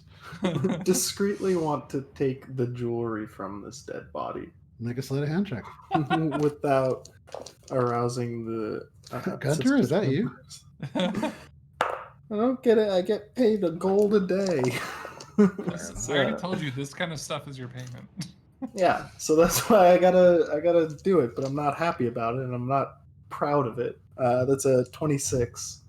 So you can add to your inventory a gold ring with a chipped ruby, Okay. and its present condition worth a little bit under 20 gold pieces. Okay. Are you prying the gold fillings out of this guy? Probably wouldn't go that far. Okay. Yeah, you can- that's a step. Yeah. I'm sure you're ready to take yet. You can add, there's a chain around his neck, and elements of it are rusted, but there are some elements, some links that are clear, almost alternating. It seems like gold and then a less noble metal. But you can take that if you wish. Yeah, I'll take that. Sure. And that's kind of all that's immediately on the skeleton. Okay. I think then I would continue to see if there's anything else that might be helpful for us, but not particularly like of value. Like What you find essentially are the what you would find in sort of like an older person's house who is maybe not super mobile. There are kind of like these long, almost like sticks that have these flat ends that using two of them you could probably use to grab things and pull them towards you. But there aren't like a lot of weapons. This seems like probably somebody who's pretty well off and probably in the later years of their life. Okay. I guess I'd just take note of that. Okay. So you guys done grave robbing this old man, or? Yeah. Great. Excellent. This You is all not- gather at the Worth door. it. Not the intended detour, but not This is a unwelcome. functional city. There's a lot of houses in here, so you exit this place, having kind of witnessed the last moments of like a really sad person, probably trapped in their bed. And you exit Seems back like into the main that. hallway. Yeah. You progress over towards the main avenue of the ever bright band that I should have named something different. And walking out into the hallway, maybe like 45 feet ahead, you can see the architecture change pretty drastically. Give me just 1 second here. It can be a little less spooky, but only a little. Yay. Only a little. Only a very little bit. Like 8.5 spooky. You 9. can see there is a gateway similar to the ones that you've seen previously, leading to the avenues that go in towards the Granite Overwatch. You see this is like a massive anvil shaped into the doorways that rises up into an arch overhead. The gateway is only about 15 feet wide, maybe 15 feet tall in the space. In front of it, maybe 15 feet in front, you can see a tiny little anvil, smaller than a typical anvil, streaked with black scorch marks. This gate does have Dwarvish over top, and Heinrich, to you it rearranges, and Akka, you can read the Avenue of Divinity. Okay. Check the map. Sounds nice. Heinrich, checking the map that I will now look at.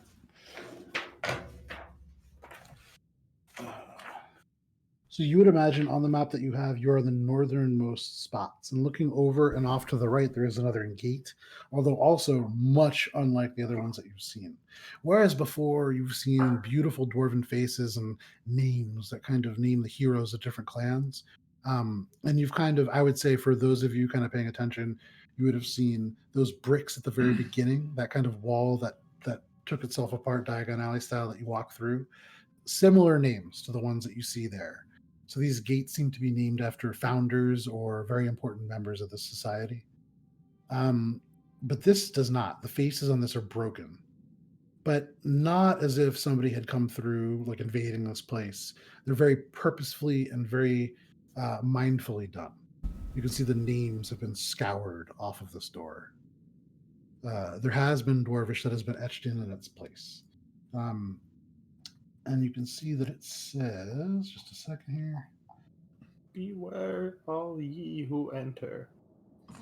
No, all it says, I like that. That's great. But all it says is the gate of broken faces. Oh, that's not as nice as the divinity. Is that on the map as well, or is that something new? It is. Oh, Oh. so this isn't a interjection into our plane. Gunter would know that typically if a dwarf does something especially bad, their name, their history is stricken out of clan records. And this seems like it probably tracks with that. Right. He probably mentioned that. No, he certainly did not. He went out of his way not to mention that. Anyways, yeah. I mean, that's the vibe that it gives off anyways, just by your description of it. So I would take that as a like, yeah, this is like Damnatio Memoriae. yeah, something not good, something we don't want to like. Well, maybe not like living not good, but sort of a closet filled with skeletons, literally and figuratively. Maybe.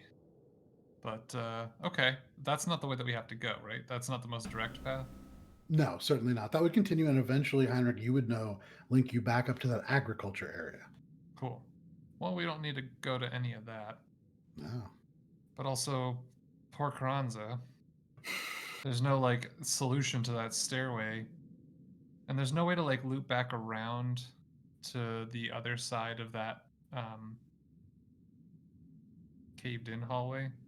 You haven't seen one. You saw the caved-in elements on the other side, probably even more firmly embedded into the ground because the larger section of what is above would have collapsed on that side. I can't really piece together where the other end of that would come out around here. I mean, no, you can see it. You can see the crumbled-in section of everything there. Yeah. But again, you can try to pick your way through that. There is a mountain on top of you. Right, yeah. And that threatens to fall if you go beneath. Mm-hmm. And so it seems that this way that we came through is the only way back into that hallway that we've found. Perhaps.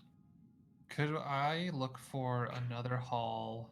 Given the map, Heinrich, you know that when you reach the Granite Overwatch, you could then take one of 3 other avenues back out to different sections. Right, going the super long way. But thinking about how we arrived here right now through an alleyway that exited from a house that led to that avenue. Yeah, it seems like you haven't really... Is there like another alley on like the other side of the egress of this caved-in spot? You haven't seen one, and you are right at the end of the section. There's the gate for the next section in front of you, and then the gate to the Avenue of Divinities on the other side. So there's no other alleyways. This is only like a 50. Yeah, this is like a 50 by 20 space. But you get what I'm trying to say. Like, is there no way to loop back around to like the back door of one of the other houses in that place that we? Yeah, because of where you are, there's the gate takes up most of it. There isn't space for another door. No, I know that. Which way would I need to go to check that? I'm so looking at like which gate would I go through? I see what you're saying. I see what I'm you're not saying in our immediate area, but like opening all the doors and checking. No, not that one. No, not that. Like that's what I'm trying to do, just to see if there's another possible way so that we can keep Carranza. It doesn't. Is that you're just trying to loop back to her and not in that, like in a different direction? Not through the creepy halls. That you've seen. There does not seem to be a direct way to loop back. Okay. And from the side that you had started on, it felt a little bit like, and especially for you, Heinrich, opening those 2 doors into these dark, sheared off spaces, there's an element that you feel a little bit almost corralled. Now kind of thinking back on that. I mean, if we want, I can go back and get her. Maybe just sort of pick her up and just run her through it. Why? Because Well, I don't want know to if ditch you'll her. be able to make it through those stairs, though. Right. If that's you're the talking problem. about backtracking, like, in all fairness, we don't even know if you'll get to the bottom of the stairs. I will Yeah. say, For I what will it's say, worth. I experienced an extension of the stairs and a feeling of disappearing, and you saw me disappearing, apparently. And if you go by yourself, we'll never even. We'll only find out too late if that's what happened to you. It's true. I So think you we should need go. to No, I'm just kidding. The question is, Stick do we feel like leaving together. her? and Right. not. We saw different places, though. It might You're also work. assuming that she didn't just teleport out, because Right. that I mean, was that's kind the of other her thing intent. too. Is that Yeah. I mean, as much as it Look. all sucks, she had the circle all ready to go. She didn't want to come in. She was already ready to hide Probably you not, out of though. there. I think- she might not even be there. For all intents and purposes, we should assume that Carranza is gone. And we're kind of not in a position to be worrying about someone else right now who willingly left because she recognized the danger that we ourselves can't seem to recognize because we're still going. But Oh no, I No, recognize we it. recognize that. We This just is see just the what I greater signed up purpose for. behind it. right, so what I'm saying is let's not backtrack and try to convince the person who very well could have already left to come with us on this. She'll keep herself safe in the way Suicide that she'll mission. just disappear out of here, so it's fine. Let's go. Like- Fine. You guys are trying to go back and peer pressure the one person who made a good choice into making a bad choice with you, which I Right. love. Either It that tracks or with she the Come thing. Either on! that or now she's a giant stuffed animal. Yeah, possible. Ah, Just saying, that bear might have come back and, who knows? I don't. No one does. So what are you Moving guys on. doing? okay. Using we're the map, moving decide forward. the way that would go forward, which I guess is the divinity, right? That's what Yep, would make Avenue of sense. Divinity would directly connect you eventually to the Granite Overwatch. All right, It should be a let's straight check shot. this one out. Here we go. Should be, Okay. he says. So looking at this big gate, 15 feet tall, there's no way to open it directly obvious. You can see this anvil in front of it, black scorch marks. It looks as if it's been used, but it's embedded into the actual stone of the floor itself. Definitely purposely put there. Right. Is there anything around with which to strike it? Make an investigation check.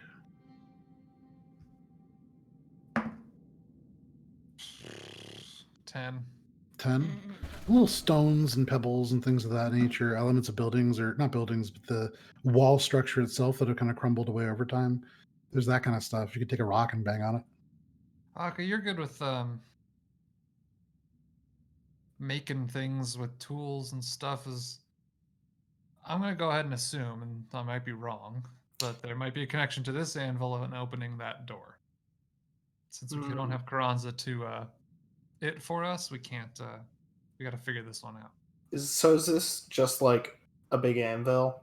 Or It's a slightly smaller than normal anvil. So not maybe very functional, but it's designed to be, you can see that it has been used.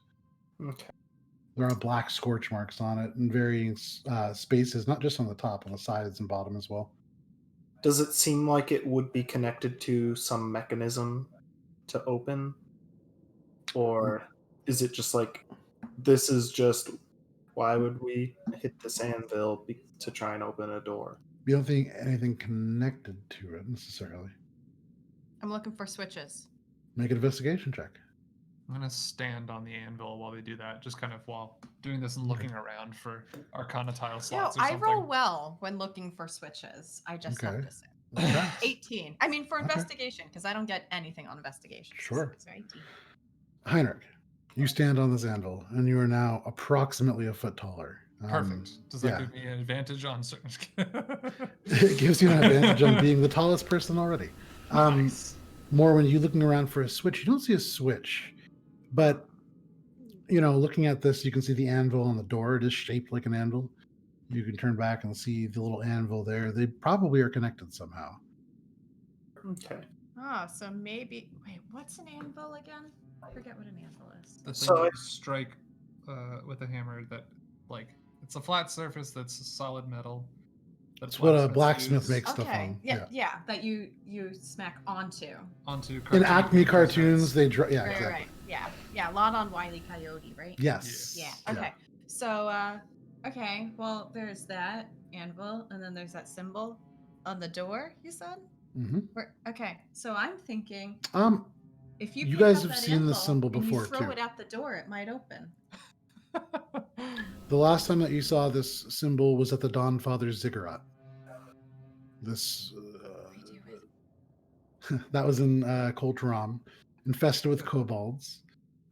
It was a shrine to Moradin, the chief god of dwarves. Right. So this anvil has scorch marks on it. You say it's embedded into the ground, so it does not come out, or it does not look like it is intended to be lifted and thrown at the door. You look at your belt, and you imagine you probably could remove it if you could, really but I wanted don't to. think that's like your average That is not person's the way to design. open a door. Right. That is not a design. Certainly. It just looks like a scorch mark, slightly smaller than average anvil. I guess I would take out my hammer from my adventuring gear. Okay. Pull out the hammer. It says blacksmith's hammer. You're just going to hit it? I guess so. Okay. That's what we think is going to open this. You take It's the an hammer. attempt. Clang, clang, clang. Just echoes in the space. And it Over echoes. And that's kind of all you see. All right, that's first attempt. Second, don't know why we didn't start this way, but detect magic. You cast detect magic, and as you do, Not that way either. you do notice that there's a faint magical glow, very faint from this anvil, and you see as it kind of across this little glowing trail that leads to the anvil on the door. Mhm. It has an abjuration magic to it. It is certainly connected in what's holding the door shut. Mm-hmm. Doesn't give you a lot of clues as to how you might open it, but it is certainly magical. Okay. So yeah, I mean it's definitely connected, but Yeah, that's what I said. Given that it's abjuration magic, I want to like. I guess I would tell you that. I would mutter it out loud and be like, abjuration. I was expecting evocation as an easy answer. I could just burst it into flames, and that would cause, but I guess not. I think I would want to try and see, like, there are the scorch marks. There's some sort of link between this and the door, so it's clearly meant to unlock it in some way. Seems like it. And it's abjuration magic. So how, with other than just hitting it even harder with the hammer, are there any like clues as to what would activate it? Sure. Looking at this anvil, you can see the only marks on it. There is no indentations. There's no chips that would indicate it's been used to craft anything. There's just scorch marks. Well, maybe I will then just give it a little bonfire. Yeah, I was about to say, maybe just do your bonfire on there. This seems to be the strangest key that I've had since the beginning to so many doors. Is this room also particularly cold? Like, are we going to have more floor cracking biz? It seems, if anything, maybe slightly warmer, but it's not that different. Okay, cool. Create bonfire. This bonfire Stepping back onto this anvil. myself. And as you step back, you can see the doors in front of you separate, elements of dust crumbling away, and the doors swing open. And then goodbye bonfire. It fades. The doors continue until they reach their full open state. The weight of them, they're looking at them almost a foot thick. Through this door, you can see there is a sort of hallway that you're entering into. It is like a 2-layer kind of setup. There's staircases that go up a stone wall to a floor above that you can't quite see. You see the ceiling, and so it opens up. This is all generally one room, but almost 2 tiers. You can see directly in front of you, and Heinrich, with your detect magic, what is the range on that? I think it's it's like 120. 120? I don't think so. I think Or it's like I think it's 60. 30. I'm 30 thinking or of 60. 60. No, Okay. Detect magic is just 30 feet. Just 30 feet? Yeah, detect traps I think is 120. So about 50 feet away from you, you see just the haze, the edges of bright magic. You don't get a school, you're just a little too far away, but it glows around the lone kind of piece of furniture in this bottom part of a room. You see elements of stone on the ground.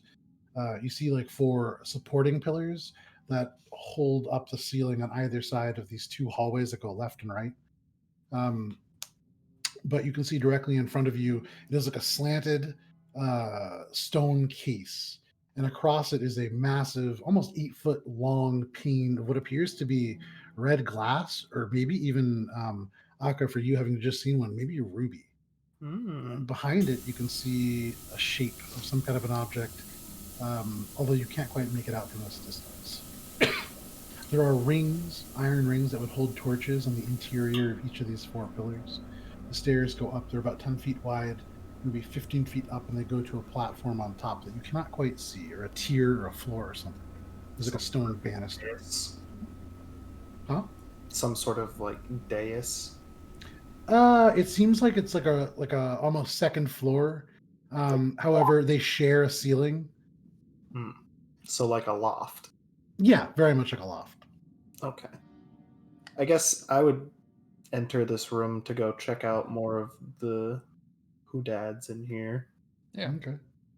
I would probably be drawn towards the ruby first.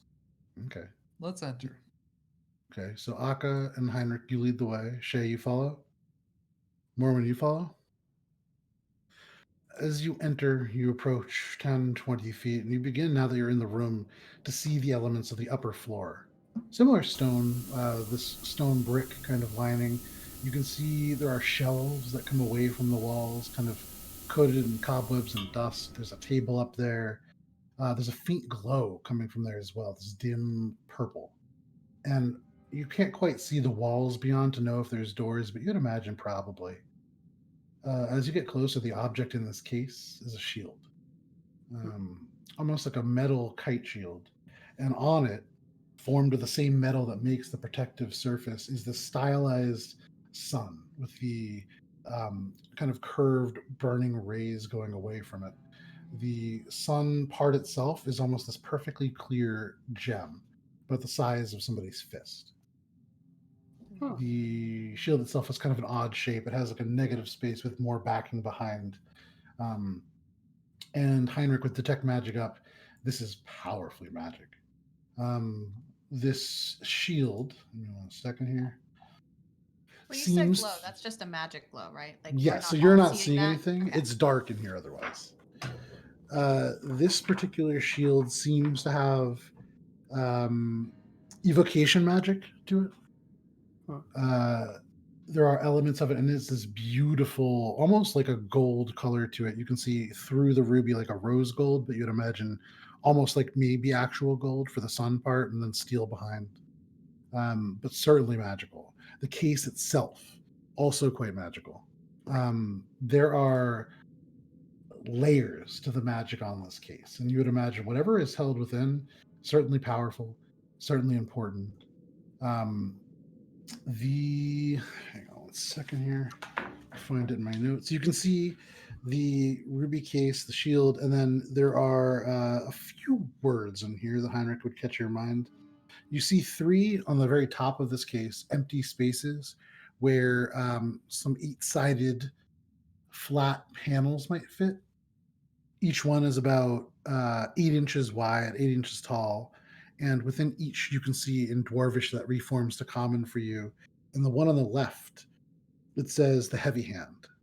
The one in the middle reads the First Hero. And the one on the right reads the Prodigal Hammer. And knowing the Heavy Hand and having heard of the First Heroes, you get the sense that each is a important Dwarvish hero in this space. Maybe icons that need to be inserted to open this case. Right. I look at my shield, and then I look at that one, and I think, if I can find these, does this tools. shield look like anything that I might have read about from the collective? Make a history check for sure. It might be. This is something like this seems like an item that I would have known or heard about. Very possibly. Hopefully not tied to trapping ghost spirits again. That's a dirty 20. Directly the shield, no. You do know that followers of Moradin, you wouldn't even really know that. Not much that you could tell about the shield. Not at least from a historical standpoint. Okay. But it is a powerful magic item. For sure. There's magic protecting this case that also seems to be evocation in nature. And on top of all of that, there is this faint shimmer. Not magic, but all of you have seen it, or those of you with a magical bend have seen it around that kind of a strange symbol of an eye.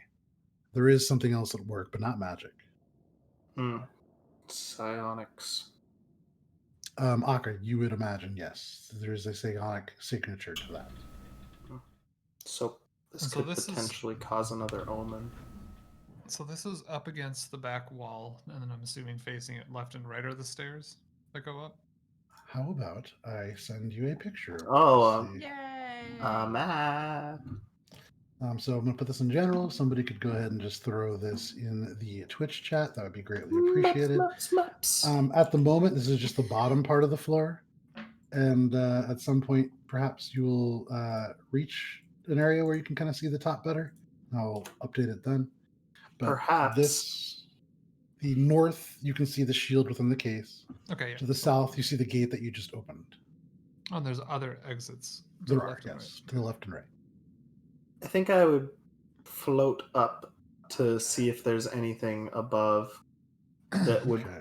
correspond to the heavy hand, the hero, and I forget what the last one was, but that one as well. You watch. And make sure you're marking off your flight time.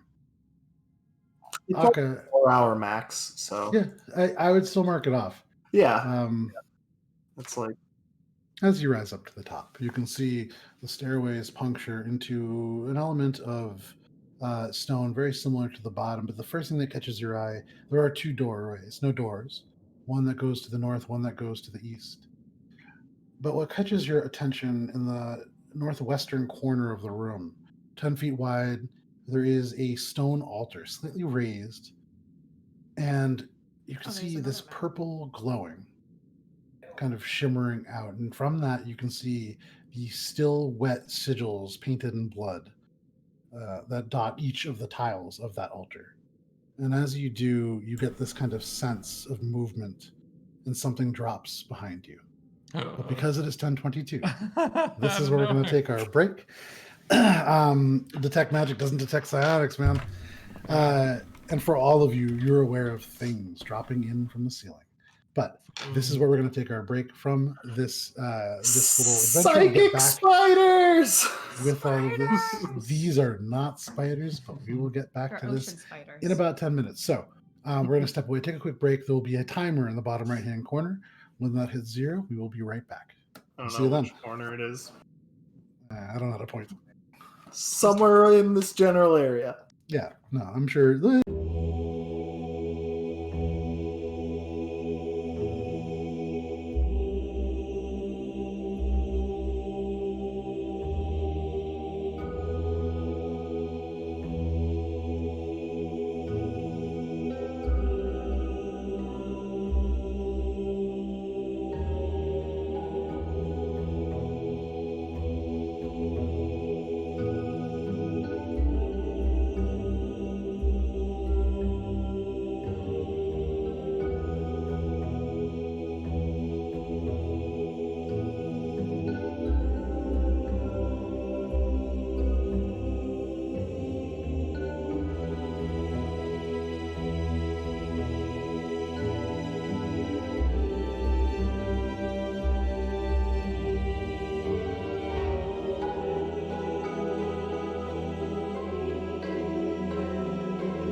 Howdy, folks, and welcome back to Adventures in Alberon, our 5th edition D&D campaign. Thanks for those of you who hung out with us through the break. Hope you enjoyed all the art that's been created by various people over the course of this campaign, tied to our various characters, some of the NPCs, a few monsters thrown in there, like the Perfect Azer and the Assembled Soul. Wanted to And the thank... pig. Oh, and of course, yeah, the Fey Pig. Several pictures of the Fey Pig, who has become a mainstay within this campaign, though he was seen once for 5 minutes. You all, for the first half of this session, grave robbed an old man who had died a long time ago, but now have progressed through the gates opened to the Avenue of Divinity beyond. And as you walked into this hallway, seeing it split level, there are pictures, I believe, now posted in Twitch chat. Aka, you saw that there was an altar of some kind up near the top. And as you are levitating, looking upon this top floor, you sense something beginning to drop. All of you see these things. Give me just 1 sec to get us some music. Friendly conversation music, right? Yeah, no, why would it be anything other than a friendly conversation? They're just popping down to say hello. It's a bunch of Yeah. Casper the Friendly Ghosties, right? 1000%. Oh, good. So, It wraps around at 999, back to 0. as you all look at this scene, Aka, the first thing that drops and settles down near you, you can see it's another large stuffed animal. This thing about the same size as these teddy bears, but a little bit more directly altered in various ways. Give me just 1 second. I'm going to pull up my stuff. The thing that lands in front of you, Aka, is a huge patchwork rabbit of pale purple textile that has been worn away, very threadbare now. You can see the ears are larger than its body. The eyes, the same kind of black patches. Where the mouth is, you can see an actual mouth. You see elements of drool kind of going through the 2 lone nubs of teeth that you can see as it spreads into a wide grin, the arms kind of coming out. The rest of you I don't like see 4 that. more figures dropping down around you. I'm going to turn the drums down just a little bit. You see a teddy bear that kind of drops down, different than the ones that you saw. This one, brown, furry, but instead of a face, it has just a skull that kind of merges into the fur beyond. Next to you, maybe 10 feet away from you, Shay, you see a pink elephant. And as you see it, and as it kind of lands with a heavy kind of squish, you see the trunk split open down the middle to reveal rows of sharp teeth. Morwen, off to the right, diagonal, maybe 10 feet away, a huge gray toad just lands in a crouched position and stands up like that of a man, like a 6 foot tall gray toad human. And you can see as it rises, the pale fur kind of becomes almost skin in the center, translucent, and you can see this heart beating within. I would say, Aka and Morwen, you are vaguely aware of other creatures in this room. Morwen, what's your passive perception? 17. You look off diagonally at the very edges where that kind of doorway is. You get the sense that there's something lurking beyond there, and you feel cold, like this shiver and chill run down your spine, even as you look in that direction. But I need everybody to roll initiative. Did any of the stuffed animals fall down with the squeaky? No. But, Nice. might as well ask. You know what I mean, though? Yes. Like a chew toy. Yeah. Okay, anybody natural 20? Yeah. Oh, Nice. Heinrich. Make it up for the Dang. hallway of crushed bones. All right, 25 to 20. 23. 21. Okay, 23 is Shay, 21 is Aka, and then Morwen, where are you falling on the scale? 13. 13 Falling. for the little tabaxis, quaking in her boots. So, How's it feel being last now, huh?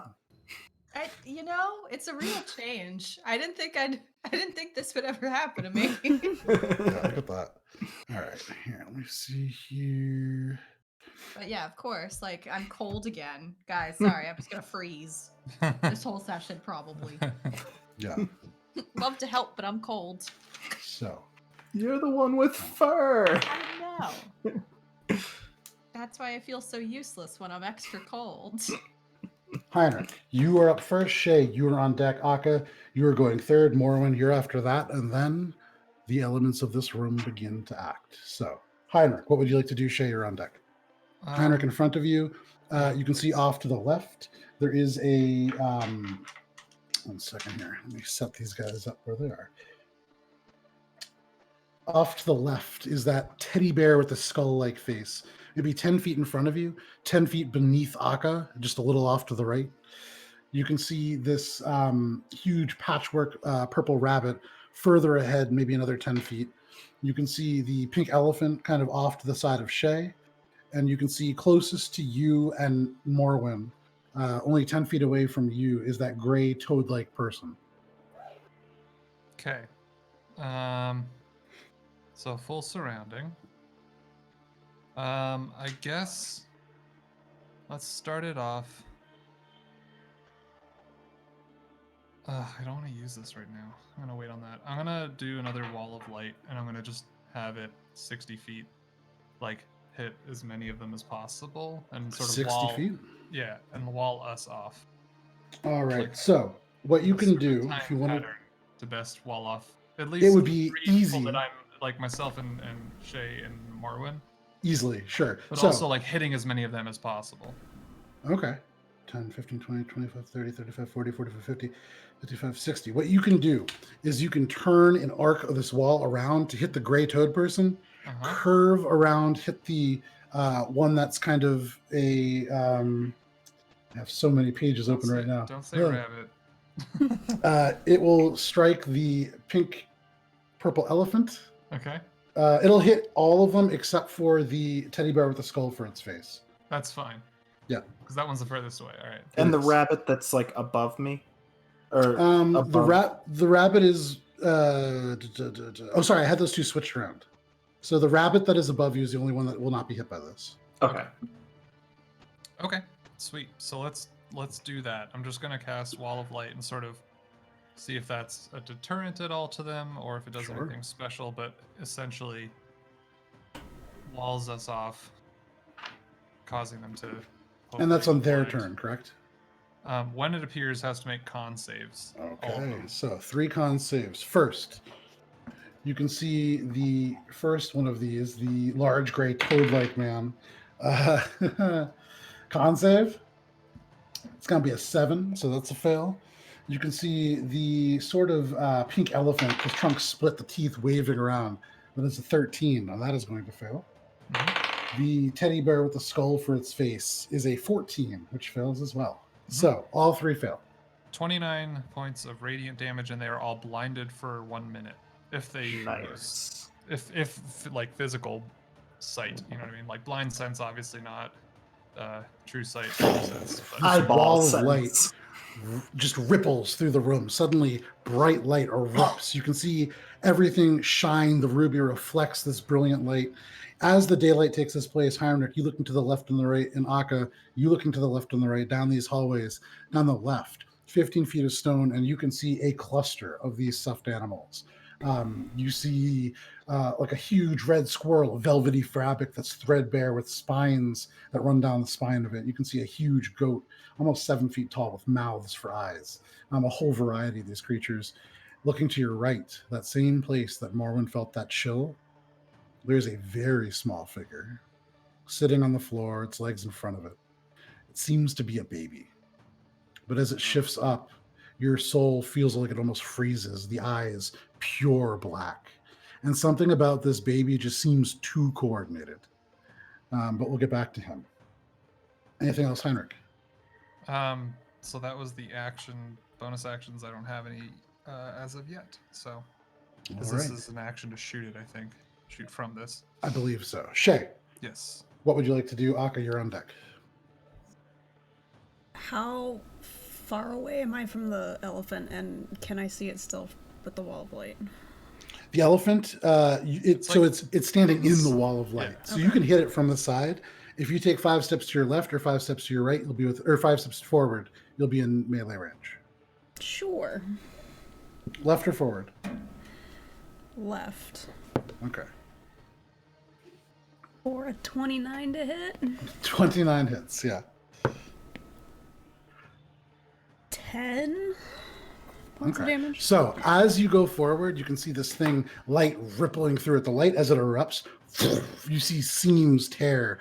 Elements of the fabric itself burn away, teal flames flickering until it burns into ash. This thing already looking pretty badly hurt. But as you step forwards into it, the wall of light illuminating your face, casting every feature in this stark contrast, you send your fist into the remaining elements, and it gives away a lot. This thing is barely hanging on, and as you hit it, the fabric goes away with your hand, and as you pull it away, it just flutters down to the ground, just fabric and stuffing. How far away is the next one? As that one is gone, the next one is the pink elephant with the trunk that is split down the middle. That is 10 feet ahead and just to the right of Akka. Cool. I'm gonna go hit it too. Okay. You dart ahead, kind of taking the momentum of that punch to lead yourself through the wall of light. You emerge on the other side. Akka, you see Shay suddenly burst through this creature and emerge on the other side. 26. Covered in fluff. 26 definitely hits. Go ahead and roll damage on that. 9. So you use the momentum of that punch to pull through the wall of light. You have to spin your body to shift the momentum and stop yourself from careening forward past and underneath Akka. But using that momentum, you pull into a fierce kick. And as this trunk splits, your leg passes between the teeth and hits it straight in the neck. And you feel bone break before the whole thing into this kind of fabric. Although as it hits the ground, you hear bones clatter.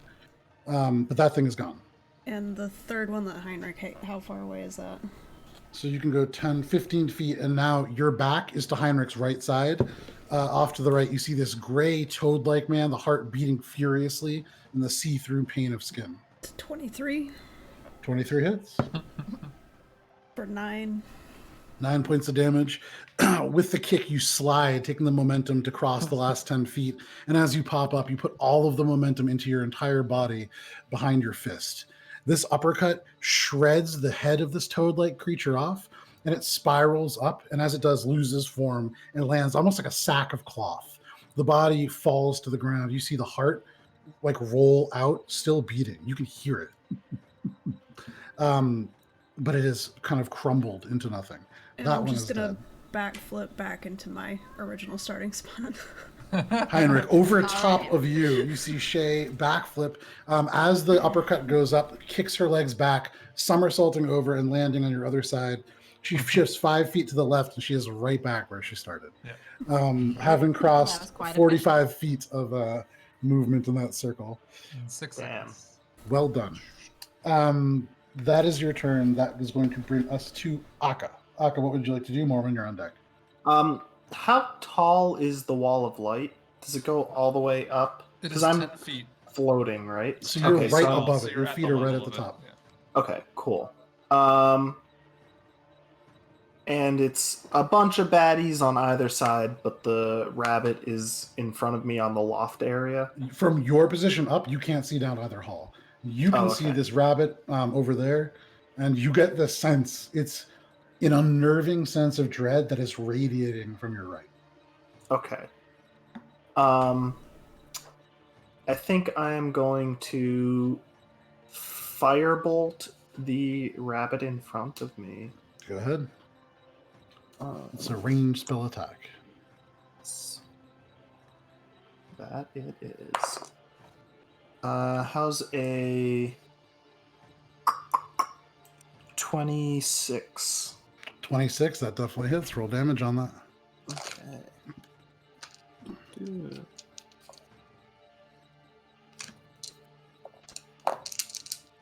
That is nice. 7 is 16. Yeah, 16 fire damage. So as you cast Firebolt and it strikes out, it hits, and immediately the cloth just catches up. That deals 32 points of fire damage. And you see the thing just incinerate. Elements of stuffing kind of falling away from it. You see the smile burn away last and then fall to the ground, just ash but that thing is dead. Akka, to you, there is nothing currently threatening in the room. I'm going to move back, still staying over the wall, but so that I'm like in the center of it, so that if I drop back down, I'll Okay. be. And I'm gonna basically like using the wall as a little fort. I'm gonna like try to gauge what else we're dealing with. So, Akka, you float back and land between Shay and Heinrich. The wall now wrapping around you, around the group of you. There's just this wall of light and the rest of the room off to the other side. Heinrich, you're aware of what's on the other side of this wall. Oh well, I want to stay so that I can see over the okay. top of it. I mean, So as you that's lower what- down, your eyes just peeking out like that neighbor in some yeah, sitcom exactly. from the That's what I 90s. want to Yeah, be sure. like. I want to be able to like see what's happening, but also be protecting, like ducking under the wall if I need to. But You see about a half a dozen of these stuffed animals kind of warped and twisted down the left-hand hallway, and looking down the right, you see a baby on the ground, kind of legs in front of it, arms in front of it, and it is currently staring forward at everything that's happening around it. Akka, with your passive perception, it's holding a knife. how far away is the baby? The baby. At this point from you, 5, 10, 15, 20, 25, 30, 35, give or take 50, 60 feet. Okay. Then I am not going to use that. Okay, anything else? I think that's it for me. Maury, you are surrounded by a wall of light. What would you like to do? Honestly, I think I'm gonna try to approach the baby. Okay. So you walk through the wall of light, you kind of pass through, and as you do, suddenly everything around you kind of materializes on the other side. You see off to your right, takes you 10 feet to get there. You can see 20, 45-ish feet away in this little alcove, this baby. You've used 10 feet of movement. How much closer do you want to get?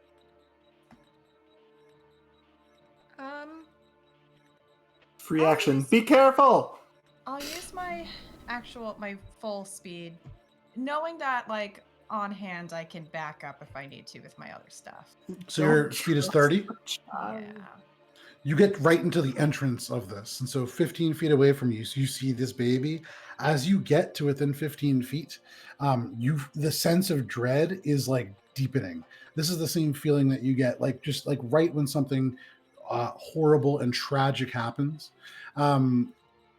You sense that being too close to this probably will have some effect on you. Oh, I don't get too close to it then. How close are you getting? How? I guess once the feeling of dread is too much. How close are you getting to this thing? So from where you are, it is 15 feet away from you. And that's me using my full 30? Yes. I think I'm good then. Okay. I don't think I'm getting too much closer. And do you do anything else? I guess, yeah, I want to... What's up with this baby? Make a perception check. I'm just going to check out the baby. Sure. What's up, baby? Don't trust the child! 17, and I yell, I trust you. No, I don't. I don't. 17. You can see it's beginning to stand up. The legs not at all shaky underneath. It's slowly rising, sturdy, the legs unfolding underneath it in a very adult-like way. And as it does, the hand comes around. You see a long, probably about an 8-inch long, like a chef's knife in one hand. And in the other, dragging around, there is a teddy bear. It's like a much smaller version of the one that you saw. There are nails sticking out of it in various positions. The eyes, the same black patches. You see that. It is wearing a diaper, and you can see the skin does have this strange ripple around it. The eyes are jet black, and you see elements of shadow kind of licking at the edges. This is not a baby. That ain't a baby. No. Yeah. No shit. I'm going to use bonus action dash to get back to where I came from, because I ain't trying to be around this baby anymore. Okay, bonus action. You dash right back. 5, 10, 15, 20, 25, 30, and you right through the wall of light, ending off just a little bit behind to the right of Heinrich.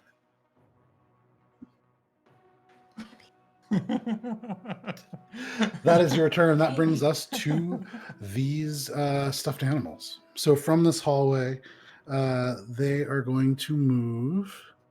You see emerging from this hallway at a surprisingly rapid pace for stuffed animals, much quicker than that bear was moving. A blue llama walking on the rear two legs. As it lumbers forwards, you can see that there are bone spines protruding from along the back, like through the humps. There is an elongated, what looks like a sock monkey, and as it moves rapidly, the elements kind of twitch and kind of slither around. There's a brown, badly worn monkey with straw spilling from every seam, a goat with mouths for eyes, a red squirrel of velvety fabric, threadbare. On its spine, dozens of organs are pushing through the bones. You see two more creatures, but they rush forwards. There's going to be 15, 20, 25, 30. They're not terribly smart. As long as any of them end their turn in the light. They are... three of them are going to. So, Shay, you can see three of them. 5, 6, 7. This cluster just suddenly starts like rupturing through. You can see like this squirrel-like paw reaching through, and you can see blood streaking through the elements of almost like a velvet little raised lines. You can see elements of this. It's like a raccoon, although it seems to be made of wood. And then you can see what looks like almost feathers of a wing, although they're corroded steel as they reach in. But they all end their turn in that space. They cannot attack. They have to bonus action dash. They had to action surge or action dash. I'll get these right in one day. That is the end of their turn. It is Baby Edward's turn. They take damage if they Is his end. name Edward? If they end, How do we know that? No, I don't want it to have a name. You would remember in the chalk with the E written backwards, Edward. Okay. So did you say that any of them ended in the wall? 3 of them did, yes. Okay. Oh, and they are going to end in the wall. I believe it's at when they start their turn in the wall, or when End the of their wall is turn. first cast. End of their turn, yeah, roll damage. Yeah. Sorry. Wait. 8, 3, 4, 15.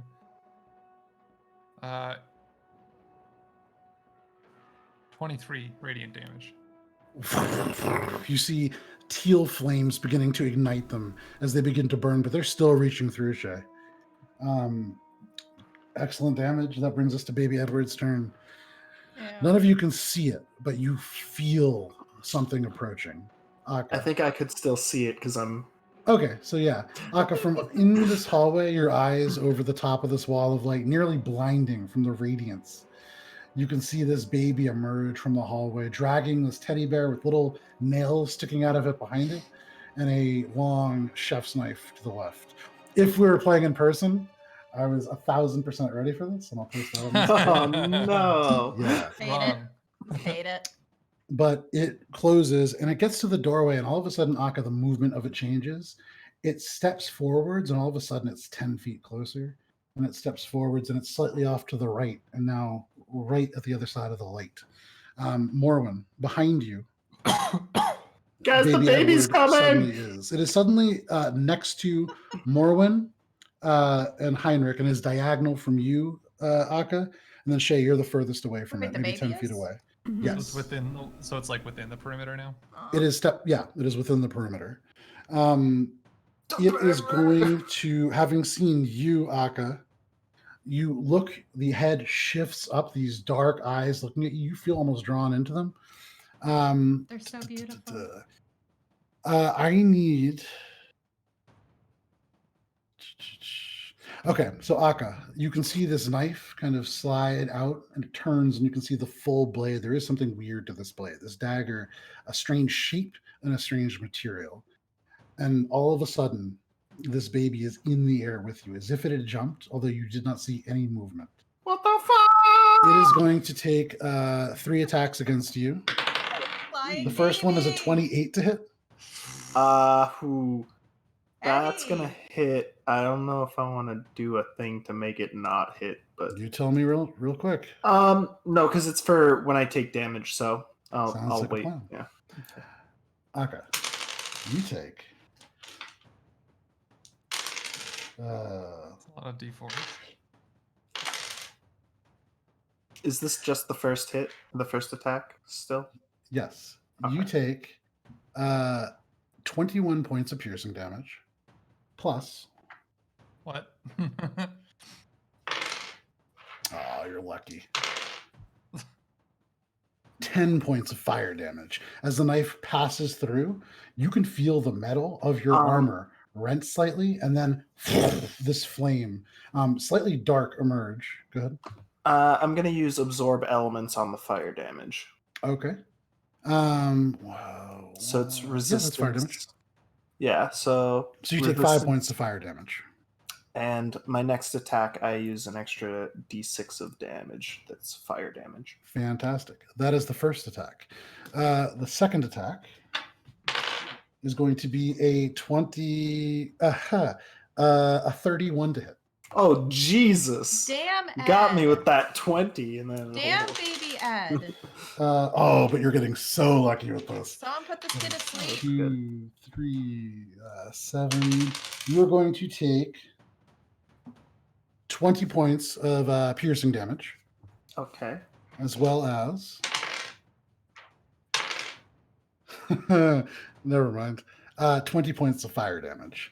The second one going right into the rent, so it's slashing across as the sparks fly away. The dagger is again already stuck back in. You watch, this thing is just picking you apart. It's no longer just 2 attacks, it's 3 and 4, and it's wearing you down. Each one of these attacks is representing like 3 or 4 strikes that it's getting in on you. The third attack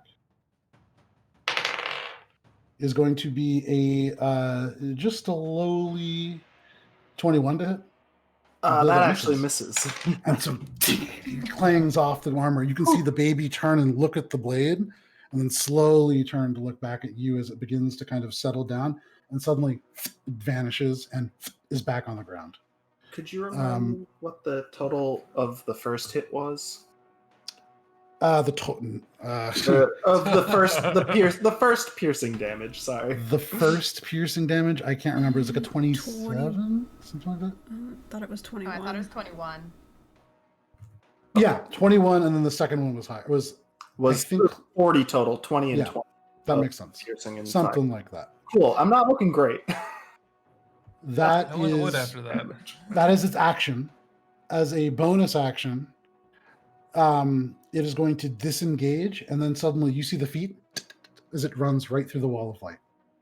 Ew. That is its turn. That brings us to the top of the round. Heinrich, you are up. Shay, you are on deck. I mean, the Heinrich, you immediate- see 3 of these creatures like emerging through the wall. You sense others beyond. You see that baby run away. All right. Oh, sorry. You are still within 20 feet of it. So at the start of your turn, I need you to make a wisdom saving throw, please. Okay. All of us, or just Heinrich? At the start of That's your one my turn, 2 proficient saving throws, and that is a total of 23. Heinrich, 23, 22. 22, you Yeah. just make it. Hmm. As you are within this radius of this creature, that sense of dread, it rolls over you in a visceral, physical way. You feel almost an ooze of this emotion kind of pushing against your heart, almost physically pushing you back, but you manage to stay strong. And you feel as if you were immune to this effect. Oh, good. Thank goodness. What would you Holy like to shit. do? First bonus action, use 5d6 of healing on Akka. Yay! Healing light. That's a 6. Hell yeah. 10. Nice. 14. You guys can see these 17. teal elements begin to rupture or run along As I'm the just like wounds. bleeding. Yeah. And 20, burning. 21. Pretty good. Above average. Oh, good. Plus Okay. a 6. So. I'm back at like half health. You feel like a burning sensation, Akka, as these almost like cauterize with these teal flames. All right. Yummy. So. You guys smell barbecue. Running in the direction that it went. Okay. You said I'm immune to the effect now. I feel like I pushed past it. You feel as if that dread no longer is oppressive now that you've passed through. Perfect. Okay, so yeah, I guess I'll just run after it if I can see it just on the other side of the wall light. So 5, 10, 15. Get that baby. As you emerge through the wall, you go 10 feet, and you can see diagonally it is only 5 feet away from you. Perfect. So you can take another 5 feet, and you are now in melee range. Uh, You have a pillar off to your left, the Uh-huh. baby in front of you, and the room is behind you. Okay. I'm going to try to. This might be a bad idea, but I'm gonna try to like take the knife from it. Okay, yeah, sure. How do you want to do that? I love it. I mean, I'm just gonna run up and be like, "Bad baby," and just try to grab the knife out of its hand. Phenomenal. Make an athletics kind check. of like grab it and just like rend it out of its hand, basically. You've got to belt the giant strength for a reason. That's Make an why I'm athletics doing this. check. Yeah, that's dope. why I'm doing Love this. it. Okay. Oh, well, Yeah, I mean, we'll see what happens with a 22. he is a baby. So with that, you reach down, you say "bad baby," and you just yank the knife out of his hand. As you touch it, your skin does burn slightly. You do not take Okay. damage, but you get the sense that holding this for too long is going to Even hurt. with resistance You- too. You less than most, Okay. but it will still hurt. I'm gonna stow um, it in the bag. Okay. Is that an action or is that too much? I can do it next turn if that's too much. You went forwards. You used your action. I would say as a bonus action, if you would like, you can stow it in the Well, I bag. did bonus action heal Akka though. So I would say you So have to be- hold on to it for now. That's fine. I'll do it next turn. Okay. I'm basically Um, disarming this baby and then I'm gonna punt it. The eye, the eyes don't follow the blade. The eyes are locked on you now. Yeah, that's fine. You can see it begins to raise the teddy bear, but we'll get back to that. That is Sure. your turn, No. Shay. Yeets a bear at you, a stuffed animal. Shay, what would you seemed like to do? a- You can see there's 3 animals, one on either side of you, one diagonal from you. They're kind of like reaching in now. Well, we're just gonna hit one after the other and see, make my Okay. way through that. Use that Yeah, wall do that I it. left Wreck for them. you. 29. 29, yeah, that hits. You strike. You see the pale blue llama with these arms that are moving through like the spine now. You hit it and it begins to like shrink back through the wall. How much damage? It's 8. 8. All right. What next? He took his toy. Is it still up? It is still up. Same one, 22 to hit? 22 to hit does, and it has 1 hit point, so you don't have to roll. Sick. As you take that first hit, you see elements of the thing just rupture away, the teal flames already burning. You just take the 2 sides and shred it in half, kind of stepping through. That puts you through the wall of light, and suddenly you are in the midst of 5 of these creatures, just surrounding you. There is nothing but targets. What would you like to do? I am going to flurry of blows. All right, go ahead. 2 of them are already fairly hurt and kind of burning with this radiant light. That's a natural 20. Natural 20 for sure. Go ahead and roll damage on that. 12? Okay. You turn to your right and you can see the sock monkey-like creature twitching. You can see the head like kind of twitch and almost spin all the way around before it like rips back. You see the arms kind of flailing and almost moving in this slithering motion. As the arm lashes out towards you, you're able to grab it. You rip it off. As it stumbles forwards, the seams kind of flying in this wind. You grab the head and just wrench it away. The head spirals into the wall of light and into ash. That one is dead as well. And then last hit is a 22. 22 hits. Go ahead and this last monkey, the brown one now, straw coming through, the straw burning. It's 11. 11. You kind of take your knee and grabbing both shoulders on this thing, bring the knee up and hit it. You can feel it bend over. And even as that happens, you kind of take the back part of it and shove it to the ground. The whole thing splitting along the seams and falling apart. That is 3 of them down. And There are then 2 remaining. Going to. You can see a rooster that seems to be made out of a velveteen material, and in its chest there are a number of these kind of teeth, mouths of teeth, although there are no entrances, just the teeth themselves. And you can see this raccoon, the smallest of all of them. Those are the 2 remaining. I'm going to. Oh, so we got the mouth goat. That's good. Cock puncher. I'm going to. Papa! It's actually it's called the mouth eye goat. I'm going to back up so that Okay. when they come forward, they have to stop in the light to hit me. Okay, and you step back. That does provoke. It does Oh no, it not. does not. So as you do this last hit, the thing shredding in front of you, you step back through the elements of fabric still falling. These creatures swipe out at you, but hit nothing but the remains of their fallen comrade. Anything else? That's it. Fantastic work. Shay, that is your turn. That leads us to Akka. Morven, you're on deck. Akka, in front of you. Okay. Looking to your left, you can see two of these creatures. Looking to your right, Heinrich just took a knife from a baby. I'm gonna go fucking wreck that baby. Okay. Um, Okay. How are you doing yeah. this? I'm It's gonna be a great flying clip for over. later. I was gonna say that's now damning evidence against Matt. It's on the internet. For this. I'm gonna go wreck that baby. All right. So it gets on YouTube. Good luck. Yeah, Well, you're punting babies too. So. that's true. That's true. So, That's Akka, funny. how are you wrecking this baby? I'm gonna go fly over to it. Okay, you use the winged boots to cross 15, 20 feet. You land behind Morwen. The baby is now cornered. The pillar, Heinrich and Akka form like an L around it, and it should not be able to move through normal means. Am I? No, it does is not it do that. such that it is now flanked, granting me advantage, It's- or can I position myself such that I have advantage? With Its back is to the wall. You can certainly try if you want to try to float over it and go to the other side. That would put you in a position where you're going to take an attack of opportunity. Okay. I'm gonna not do that. Okay, so currently you and Heinrich have it kind of cornered. Okay. I'm gonna start smacking it with my hand sword. Do it. All right. I don't know why that's funny. You should just yell "burp the baby" and hit it on the back really hard. The Oh, flat no, side of the I'm- sword. I'm going for like pierce through the face the baby. Can't wait for the compilation after this one. Yeah, I know, right? That's a 21 to hit. 21 for Baby Edward is that just hits. Nice. Okay. Oh. Let me do the damage on that first.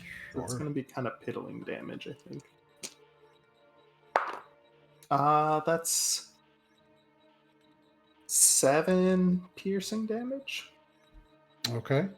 With 7 piercing damage, is that a magical weapon? It is. Okay, so you feel the damage take hold. This is your short sword? This is my special sword. My So as you special move rapier. forward, this dark rapier of an inky black color pierces through it. It's still looking at Heinrich. Cool. I'm gonna stab it again Okay, with go my for it. second attack. That's a 24 to hit. 24 so- hits, roll damage. All right. And I'm gonna use one of my psionic points to add some damage to this Sure. one. So that's 7 more piercing damage plus. Didn't you also have fire stored up from absorb elements? Oh yeah! Plus I get another D6 of fire damage on this. So in one. that case, On the when first one. you do that, how much damage from the first one? So the first, the fire damage is going to be 5 fire damage. Okay, so in total, that is going to be 13 points of damage. Yes. You watch Baby Edward suddenly the head flicks. You see the eyes look directly at you, but as you like blink, it's still looking at Heinrich. But in that instant, you feel a very familiar sensation. The damage almost being pulled away by the psionic energy, and the damage is reduced by 8. Oh. So that is going to be 5 points of damage. Okay, and then the psionic damage is 5. 5. What kind of damage is that? I believe it's it's force damage, I think. Let me just double check. You double check. But are you doing anything else in the meantime? Initiative League, thank you for the raid. Then I'm going to use my Fighting bonus babies. action to shove this motherfucker up against the wall. What kind of damage was that, Matt? Oh, sorry. Yeah, it's force damage. Force damage? Okay, so you hit this creature, this strange baby-like entity, and you're going to shove it back. It just goes back, right? It's a DC 18, Oh, I believe con save. con save? Strength save. Strength save. That's a little bit better. That is going to be, what was the DC? 18. Just fails. So this baby is launched back and hits the wall. Roll 1d6. Nice. Fuck you, baby Edward. That's 2. Okay. The baby into the wall. It doesn't bounce off. It's almost like it adheres to it. But it takes 2 points of damage. Cool. And then I think that's it for me. That's 2 attacks and a bonus action. Yeah, All right. I'm good. That is your turn. That brings us to Morwen. You are on the other side of this wall of light. The only person you can still see is Shay. Everybody else is on the other side to the right. You hear a commotion. You hear the sound of a small creature hitting the wall. What do you want to do? Well, to be honest, I'm pretty confident that Shay's got these stuffed animals. You Considering are he's also been destroying them. My apologies. Starting turn within range. Yeah, you are within range at the beginning, so please make a wisdom saving throw, Morwen. Akka, you did not start within range, so you are okay. Okay. Also, The baby. Oh, there was gross. another 5 force damage that I forgot to add for the modifier. Okay. Next time. Get all your numbers My in order. bad. It's a lot of numbers. My yeah, I know, I run this wisdom, I know. is 13. It's not an excuse. 13. Okay. That's a 13 to Save. save. So Morwen. You're afraid. Go Great. into a corner. No. Bye. No. That would be so nice. Morwen. Yeah. All of a sudden, you see this creature snap its face and look directly at you. These Point of eyes, they fact. seem to move. Go ahead. Wall of light blocks line of sight. Does that have any impact on this? It does not. Okay, never mind. That's all. Just wanted Um, to maybe save Mormon. And for what it's worth, it does not block this creature's line of sight. Sure. Okay. However, you see these eyes almost race towards you like a ghostly image. Morwen. Yeah. Oh, it's a random. What is your thing. intelligence score? 12. 12.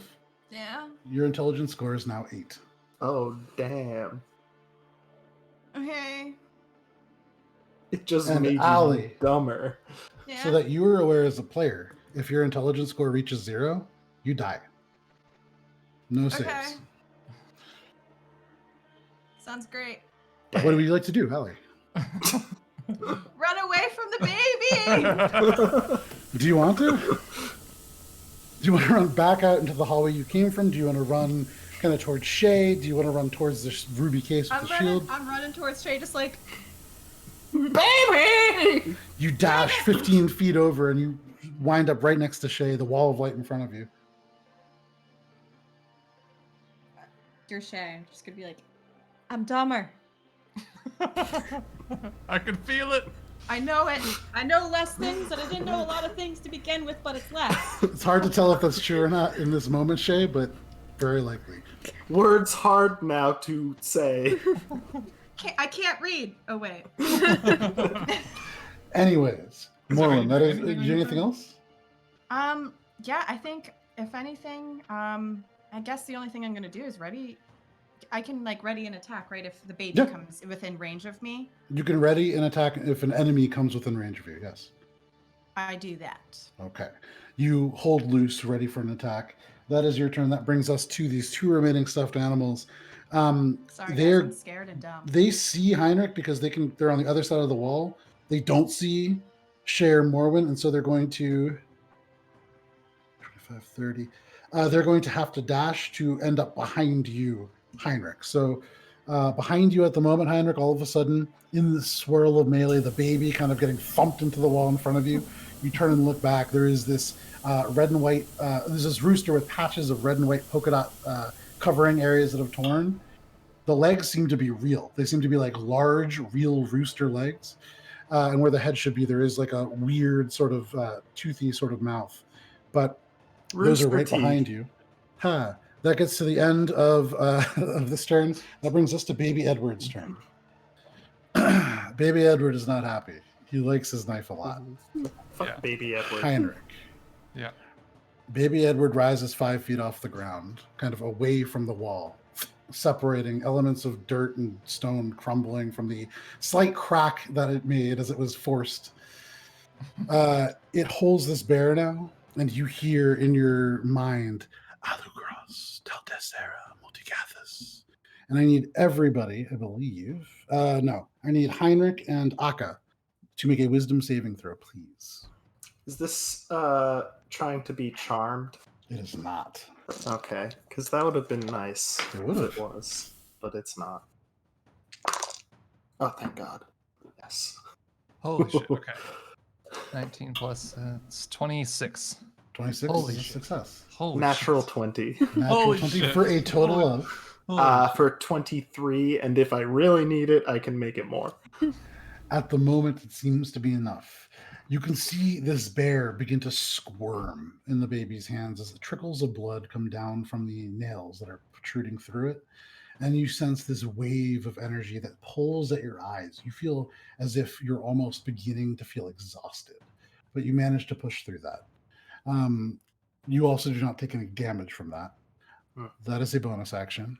As an action, it is going to rush up towards you, Heinrich, and it's going to attempt to grab this knife. Make an athletics check. Does that Does that provoke an opportunity attack from me? It doesn't because you pushed it away from you, so there's 5 feet in front of between the two. Oh, of you. okay. Okay, cool. Oh, would that have been one for me? Just noting that in the past. It's still within your melee range. Okay, You never gotcha. left. Yeah. Okay. That is 27.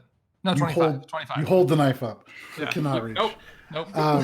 It Stupid makes baby. this one grab, kind of looks at you. What else can it do? Oh, okay.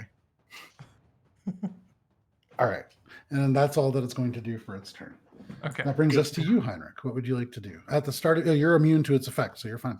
Okay. And then anything with this fire knife thing. Yes. So at the moment, it is burning. Okay. What are you doing with it? Are you still I'm going to try to put it in the stowing bag? I'm stowing it in the bag. Make a dexterity saving throw. Okay. That would be 18. Okay. You take a point of fire damage as you like yank it out of the hand, kind of hold it up, and then just drop it behind you into the bag. Ow. That puts me at It goes through. 18 temporary hit points above my maximum. Oh, Oh, no. shut up. Ouchies. So Right. stow it in the bag. Sure. Okay. And then I'm going to try to grapple the bear out of its hand now. Okay. Taking all of its fucking toys away. I told you. Sounds like a plan. Yeah. As a Bad reaction, this babies thing. don't get toys. as you are touching it, Yeah. you feel it kind of grab onto your arm, and it scampers quickly up your arm, now inches from your face. You see the mouth open, and it begins to open far too wide for a baby. No. Make a wisdom saving throw. Ah, jeez. Wait, which is That's scampering? a The bear or the 20? baby? A 20 fails. Wait, my reaction to add +5 to that. was Plus 5, so that's a 25. 25. That is a Nice. success. However, you are still Holy going to be taking some damage. That's fine. So will it, 'cause I'm going Wait, to. I do Oh. need to know. This Is is it the the baby. baby? This is the only thing Yes. we're fighting. No, I know. I didn't know if the bear all of a sudden. It's gone. It's dead. Heinrich, What's that bear they're trying to take? it rolled on its Oh. D10s. It rolled a 10, a 10, and a 9. Oh my So god. that is God. Shit. 34 points of psychic damage. Halved though because of save. Because of the save halved. So that is going Okay. to be 17 17. points of psychic damage. Okay, And you do not still gain- above my max. You do not gain a level of exhaustion. Perfect. And reaction using hellish rebuke. Reaction to reaction. I will Yeah, also for say the 3d10 dice- back the, at it. The damage Okay. dice spoke for your bragging. The damage dice did speak for my bragging. You're right. All right, Reacting so to the it doesn't- reactions. it needs to make a Stacks. dex saving throw just to take half Oh, dope. Okay. of. Seems like a pretty dexterous baby. It's a yeah. 16. Okay, fails against my Okay. 18, and then it takes 18 points of fire damage. as you like have this reaction, you see the fire up on this baby. Mhm. No effect. Boo! All right, well, there goes Hell's Rebuke. That's fine. There That's worth goes a shot. burning the baby with fire. Well, that also, like, yeah, I mean, tracks. So fire doesn't matter. Now, I mean, I'm still grabbing the bear out of its hands. I'm still Okay, taking yeah. its toy Make away. make an athletics check. Okay. That is where? Sorry. Okay. It's fucking. Oh wait, no, that's a 9. Okay, thank God. That's a 15. Okay. You grab the teddy bear out of its hand. The baby is now disarmed. The baby smiles. The bear is grabbing onto your arm. You feel it squirming as if it's alive. It is warmer than it should be for a stuffed animal. Ew. And there is blood now running down your arm from these injuries from the nails that go into it. Okay. As this happens, you see the bear's mouth begin to open. Uh-huh. Okay. We'll get back to that. Can I still have a bonus action. Mhm. Can I throw it in the bag? I'll say, because it is actively struggling, Uh-huh. make an athletics check. It shouldn't be too hard, but Athletics it's or for fun. sleight of hand? Athletics. So Okay. you're getting the strength. You're muscling this thing into the bag. Okay, so this thing is putting up a physical fight, not a Yes, it not is. a It is. squirmy fight. No, it is actively like- trying to pry your. It's not very strong, Okay. but it's actively trying to pry your fingers apart. Yeah. Okay. Yeah, into the bag and seal the bag shut with a 19. Okay. With a 19, yeah, no problem. You take this thing and shove it in the bag.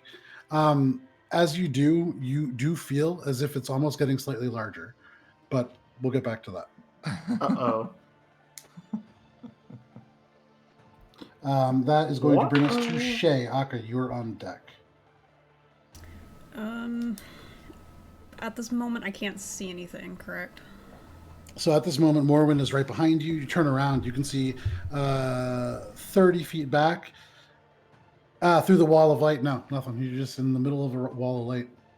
Cool. I'm going to make my way in the direction. Heinrich, make a concentration check also. Because I did take damage, you're right, and that was against a DC 14. Mhm. Con save made at advantage because Warcaster, much better. That is 19, so You're fine, yeah. passes. Yeah. So make my way in the direction that I saw Akka go in. Okay, so you emerge to the north, you pass through the wall of light, and then 15 feet away, you see Heinrich, Akka, a baby, and 2 more of these stuffed creatures behind Heinrich. Cool. I'm gonna go hit the baby. It's the theme. With your Everyone's spear, piling so on this baby. this baby is in the corner, but with your spear from the diagonal, you're able to strike it. Okay.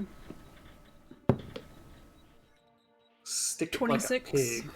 26, that hits. Roll for damage. That baby pig. 13. 13. You swing the spear forwards. You see the baby now kind of surrounded, being overwhelmed by all of these attacks. It does turn. It tries to produce a psychic field, and it does manage to reduce it by 1 damage. So that is 11 points of damage. Or sorry, yeah, 12 points of damage.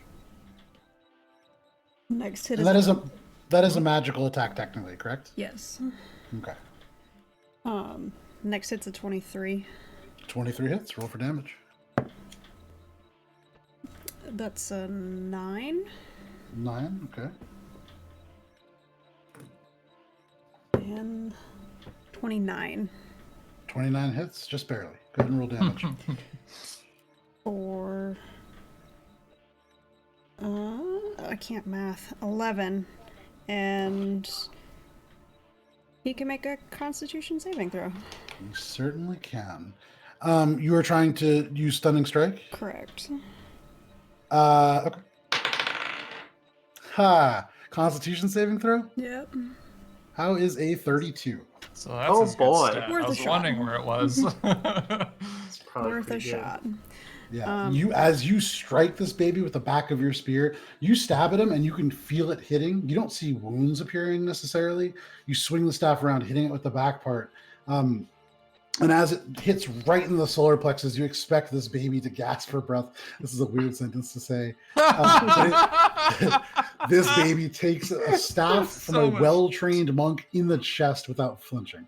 Doesn't I seem think we effective. can. This baby could outdrink us all. Can we start I've calling him changed Edward? my mind. Yeah, I've changed my Okay. mind. I think it's okay to start calling him Edward now. And I'm going to back up as close Okay. as I can get to my starting spot.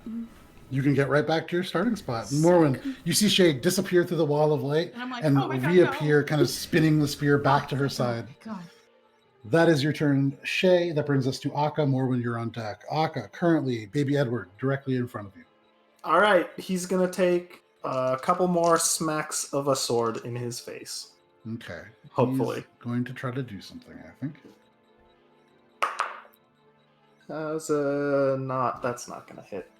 What's his intelligence? Oh, maybe he won't try this. That's the first attack is an 11. An 11 misses.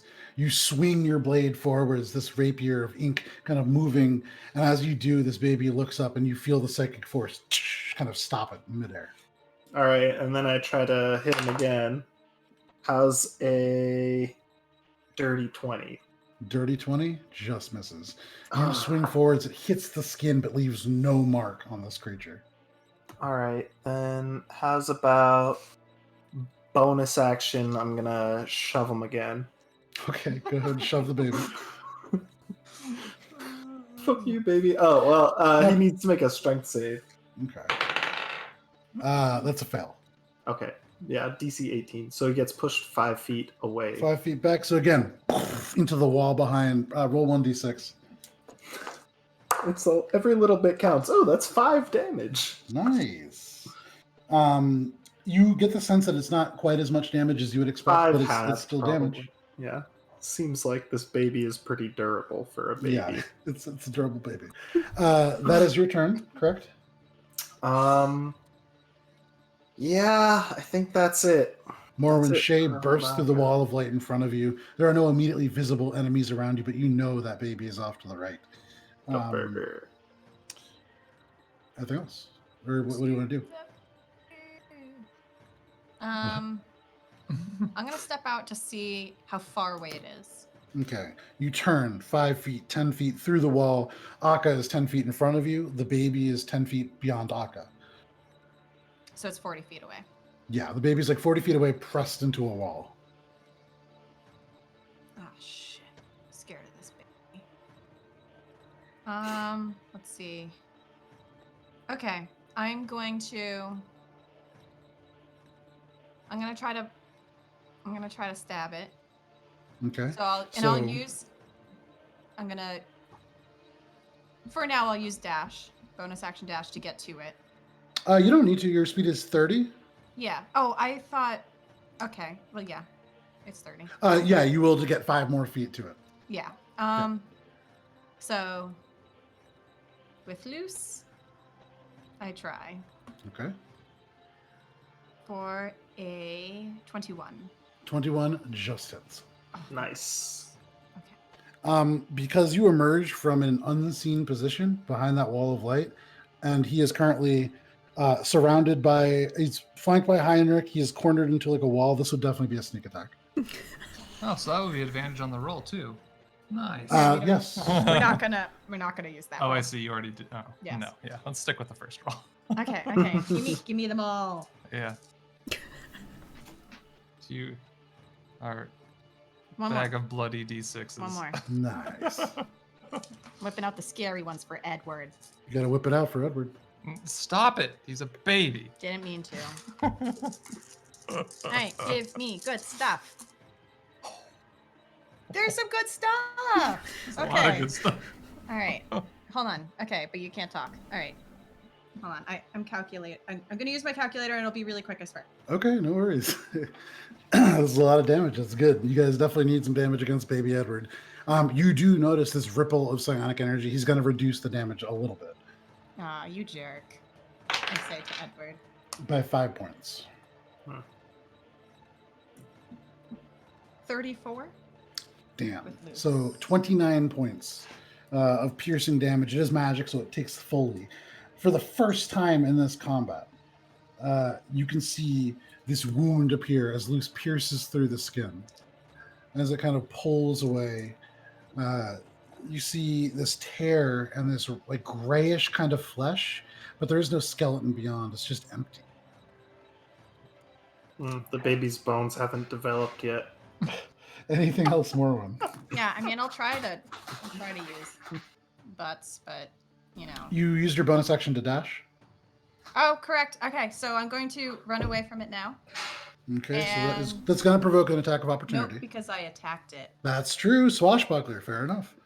So 10 feet but back. I'm also going to use feline agility to get like the hell away from this baby. Yeah, and I'm hiding behind Shay again.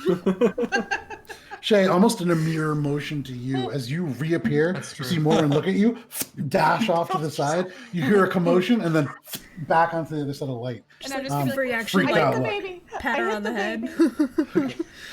Pat Morwen, the tabaxi on the top of the head, as she panically grabs you, telling you she hit the baby.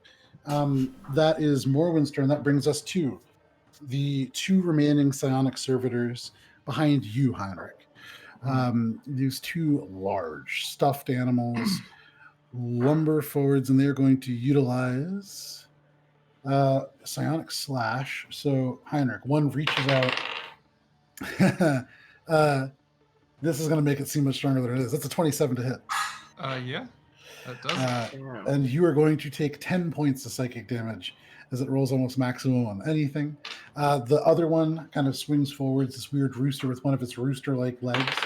And it hits you very viscerally. These are real legs. Mm-hmm. That is a 24 to hit. Yeah, that hits too. And you're going to take 8 points of psychic damage. Okay. As you look down, there are no visible wounds, but you feel hurt. It does not have less than 10 health, so it can't do that. You guys have been... Okay. That is their turn. That brings us to Baby Edward. No. Baby Edward Nap time? separates from the wall again and is going to rise up into the air 15 feet. Provoking opportunity attacks? It's 5 feet away from you. As it rises up, it will provoke opportunity attacks from Heinrich. Oh, Okay. I do Because I respond pushed to it that away. then. Okay, go ahead and make your I attack. mean, I don't know anyone who'd be like, meh. With Warcaster, Yeah. I can do a spell attack, and the attack action rather is the use of one of the 6 charges of Wall of Light. I think it is. Yes. I'm attacking with a Wall of Light, shrinking it by 10 feet Okay. into a mote of light and right at him. So as this baby drifts up, elements of stone crumbling, but then following in its wake from the psychic energy, you can see for the first time a frown appear on its face. And as that happens, the light shrinks down slightly. 26. 26 hits. Roll for Fuck damage. yeah. Fuck you, 2 baby. 2s, 2 Edward. 8s. So we got 25 total. 24 radiant points damage. of radiant damage. Nice. 2 Yeah, this wall of light Um, shrinks as an element of it becomes a beam that strikes Baby Edward. You see the shoulder jerk to the side, but it continues to move. I'm gonna tactically open it just like behind the furthest point from all this action, so that it's Okay. still kind of like Morwen, obscured. behind you, suddenly the wall opens and you can see one of those stone pillars and an iron ring where our torch would normally be. That's your attack of opportunity. It's still going, yeah. 5, 10, 15, 20, 25, 30, 35, 40, 45, 50. It floats over and lands at the top of the stairs on the eastern side. The top step, not able to make it all the way over. It's going to turn, kind of looking down, surveying the room. And from where it is, it doesn't have its dagger. Sorry. Yes. Heinrich. You feel the bag begin to move. However, the thing that's within it is not able to currently get out. Okay. That is the way that the haversack works. So this baby is going to turn and use its bonus action to dash, and you guys lose sight of it. Not again. 20, 25, 30, 35, 40, 45, 50. All right. Akka, how high are you floating? Are you floating still? I think I'm just kind of like at the ground at this point. Okay, so you lose sight of it as it travels up and onto the second tier. That is its turn, however. At the end of its turn, Heinrich, you feel these two servitors behind you begin to shake and move. Mm-hmm. They explode. Not in fire, but in this wave of psychic energy. Boo. I need Heinrich. I need Heinrich and Akka to make intelligence saving throws, please. Oh, 2 of them. 2. First one's a natural 2021 total. That certainly makes it. And then the second one is a 6. 6, that fails. Mine's a 27 and another 27. 2 Wow. 27s. So Akka, Fuck. no problem. You make it. As the psionic rupture occurs, you hear a high-pitched whine, but you're able to kind of stand. You were still taking half damage. So, Akka, you are taking 14 from 1, Okay. half to 7, Okay. and 7, 10 from the other half to 5. Okay. This is 12. psychic damage as it ruptures through you, and you feel your intelligence kind of shake almost, but nothing seems to happen. Heinrich, Mhm. I'm a smart guy. you take the full damage from those two. But I saved. So 14 and 10. Oh, you Saved. saved up the Saved first one. against So the first one. 7 and 10. Yeah. In addition, go ahead and roll a d4 for me. Oh no. Oh, that was right on my phone. 2. 2. What is your intelligence score? 12. It drops to 10. Great. You feel your mind grow a little bit fuzzy as this thing explodes, the energy ripping through your mind. But both of those animals now just piles of fabric on the ground. And for the moment, all of you are alone on this bottom tier. So I'm going to go ahead and take you out of initiative. What? I want to fly up and try to see where it went. Give me a second. Akka, suddenly, you take off. The wall of light casting a brilliant, luminous kind of aura across the room. It does make the top a little darker, but you can still see the faint purple glow. You do not see baby Edward. You do see that altar does now have a crack through the middle. What do you want to do?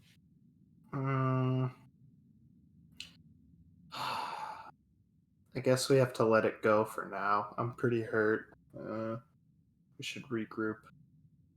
But we're gonna have to deal with that later. So I'm gonna reluctantly let this thing go. But Sure. I'm gonna go back down. Float down. Well, that was fucked. Yes. That was horrible. That's a big word for you, Morwen. And Moran, do you remember your intelligence is still 8? Yeah. Is that permanent?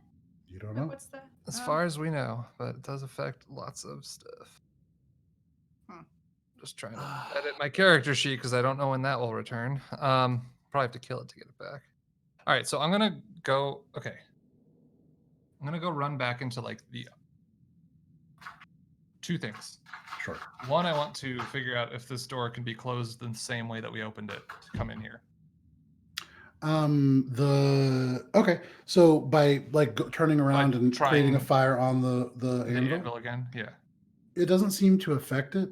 But I will say, Heinrich, you get the general sense, having opened this and having it been closed before and seeing no other switch, this is probably going to close as a predetermined time rate. Oh, okay. Yeah. And this whole combat length didn't do that. No, this whole combat length was It's like a minute right around less. less than a minute. It's less than half a Yeah. minute, technically. Right. Okay. Okay, so let's 30 seconds. gotcha. Let's bring the bag with the bear outside. Okay. You bring the haversack Outside of this room. Yeah. Okay. So I'm walking outside and I want to wait till the door is just about to close. No, because he got in here and he can get back out of here too. So what the fuck's the point? Does it feel like it's still shaking and growing? Nope. It's stopped doing anything? Certainly. Okay. I'm gonna still move outside and far away the opposite direction of the where this thing went, Okay. and I'm going to investigate my bag. Okay. You cross over. What are you looking for in your bag? That nailed bear thing. Okay. You think of the nail bear and you reach in and your hand hits nothing. Huh. Oh, it probably exploded. Okay. I think of the knife. The knife that he had? Yeah. You feel nothing. Okay. How about let's pull out. Wait, I actually have it. It's easier organized on here. Something important that I don't want to miss. How about? I guess let's just pull out one of the volumes of the intro to the Elvish for Common Man. Okay. You reach in and you pull out volume 2 of Elvish and Intro to thank God. Common Man. Okay, I'll do that with like a bunch of stuff to make sure it's all like. You begin to pull things out, and you get be like- the sense that this bear went in to retrieve that knife. And Okay. it probably, in a similar way to how this creature can kind of phase in and out of existence, is no longer. So it was in the able bag. to leave the dimensional plane that the bag exists in? Yeah, absolutely, it can. That's fucking annoying. And I So just give kind of him his knife back, you jerk. give him his knife back. That. Hey, it was a good idea at first. I was gonna try to like. It was a great. You saved so much damage doing I that. For know. sure. You're It was a fucking brilliant idea. And you Yeah. hurt his ego a lot. And I made the You hurt baby his- sad. You really hurt his pride. All right. Well, So I'll each of dismiss- its attacks represents like a flurry of attacks, which Right. is why each one of them is 6d4. Which was why, Right. which was why I went down to fucking 33 health points after like one attack. All right. It's highly variable, but he can do a lot of damage. All right. I'm gonna just like rush back in and just dismiss the wall of light kind of angrily. Be like, he got his knife back. Just kind of vanishes, and the room is again in almost darkness. And then I'm a little more chafed about the fact that he got away. yeah, but like, hey, whatever. What was up there anyways? Where did he go? I'm gonna start climbing up the stairs. I would go back up. I'm like Okay. clutching at my still bleeding cuts, probably. So As I go Akka up. kind of, even floating, would be limping. But all of you, if you would like, can get up to the second floor. Are you doing so? Yeah, but I'm going super cautiously, and I sure as hell am not first or second. Okay. I'll So be second. Merlin third. I'm the scared person at a haunted house. Okay. Heinrich, everyone's Shay, around me. Morwin, Akka. This is how that would be then. Akka being last because he's limping and kind of like holding in, blood's coming out. You get up to the top. Heinrich, you see in front of you, there is going up the left-hand staircase, this kind of 10 feet in front, like a long wooden table. And behind it, you see this cracked stone altar. The blood on it has mostly dried and the light is slowly fading. It is cracked in half. It looks just like this. Mm-hmm. And the writing, it doesn't really reform for you, but you get the sense that it is Yeah. maybe not arcane, but it certainly has to do with these creatures that you fought. Okay. Is there anything else on there? There is a shelf, not on the altar, but there's a shelf ahead. You see a few tools kind of gathering dust on them. There's another long table and a rusty crate next to that. There's another shelf next to a door that is on the eastern wall. Let me pull up my notes real quick. Is the purple thing gone? The purple kind of glow from the altar, yes. Yeah. It's kind of fading now as Okay. this thing is cracked. Cool. You can see, just one second, off to the right, it seems like a fairly barren room, but there are a few tables there, and you get the sense that there might be, you can see like lumps of stone. It seems to be like raw ore. Not a lot of it, but there's space for it to be gathered. Okay. Chaotic ore. Make an investigation check if you want to go in and take a look. I was actually going to investigate the shattered or the cracked table, or Okay. I guess When- if you can call it a When table. Akka gets close enough to me, I'll just be like, "Sorry, you got the brunt of that," and cure wounds. Okay. Touch So Heinrich, hands, cure wounds. yeah. How much healing? It is a bunch. A bunch. Nice. Nice. I like bunches. Start. Ooh, continuing on. Okay. Oh wait, I'm rolling the wrong die. Let's. Sorry, I was rolling Classic. d6. I was rolling d6s like. It's really advantage. D100s. You D6 is got not d8s. 300 damage. Okay, so that's pretty good. Oops, minus one of those.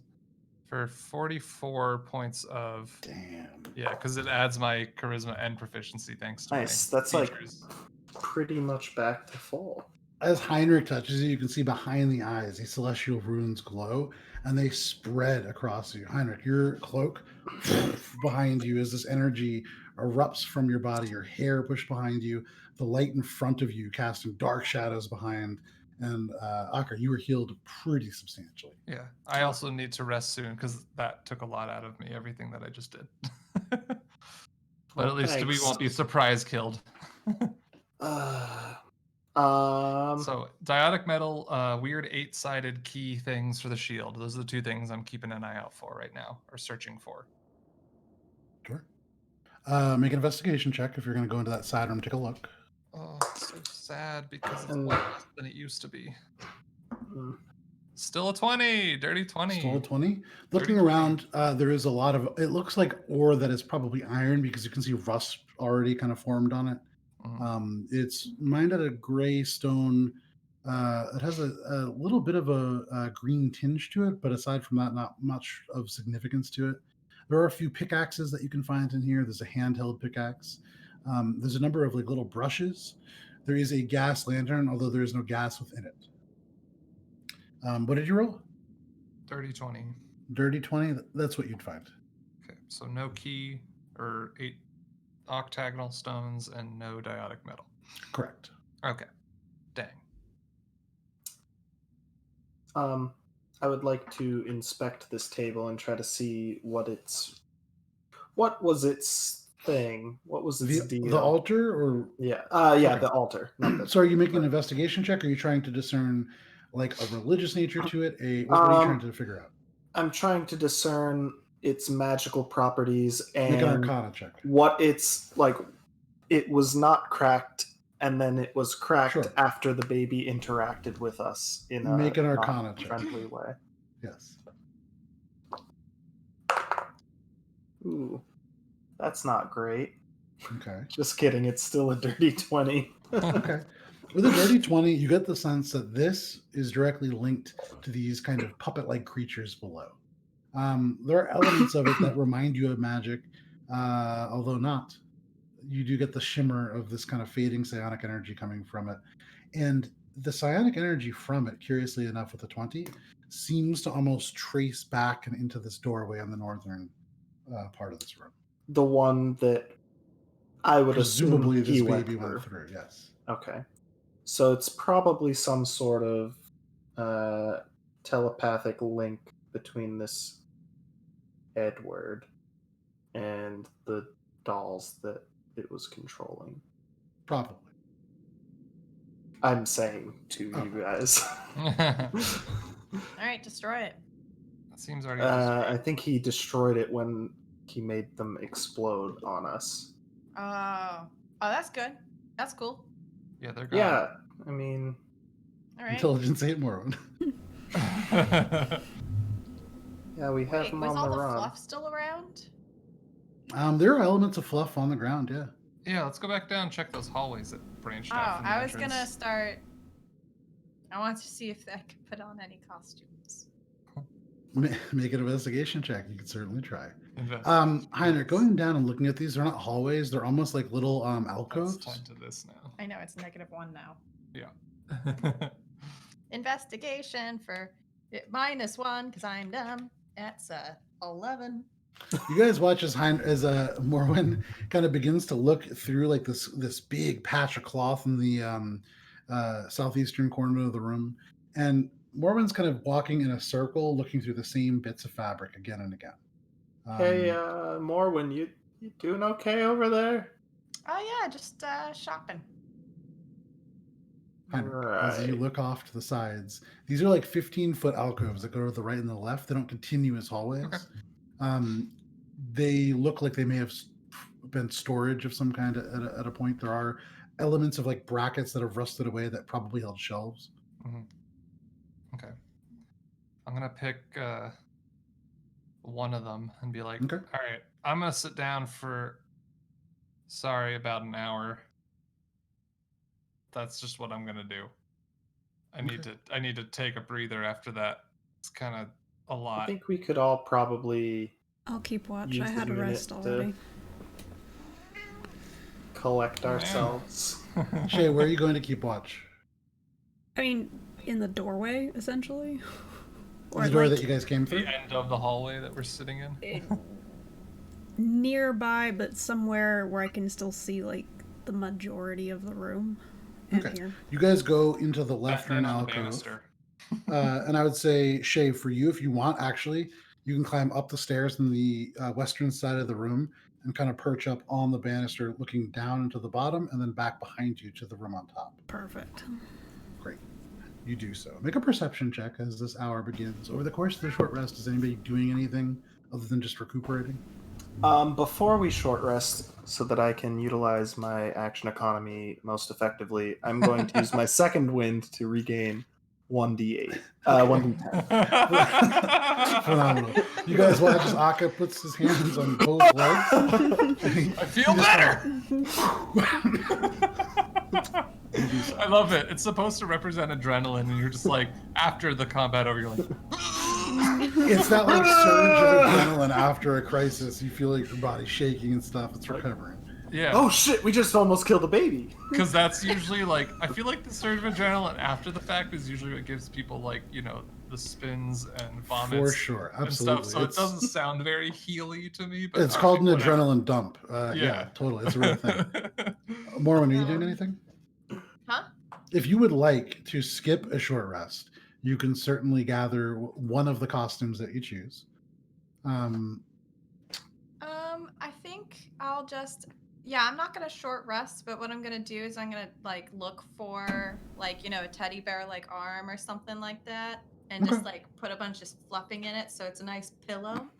And I'm gonna bring it over to Heinrich and just be like, here you go, pillow for you to sit on. You're welcome. So there is a brown teddy bear and a just kind of like a brown teddy bear. So you can take the arm from that. You can take the arm from that and kind of stuff it with some straw and stuffing and kind of cinch the end. And, Heinrich, if you would like, you could have a stuffed arm pillow. And other than that, I'm gonna take all of it and group it into one giant big cat bed and just be like, all. Mormon, as you do so, you kind of move around, shape it to be your body. There are a few bones in here.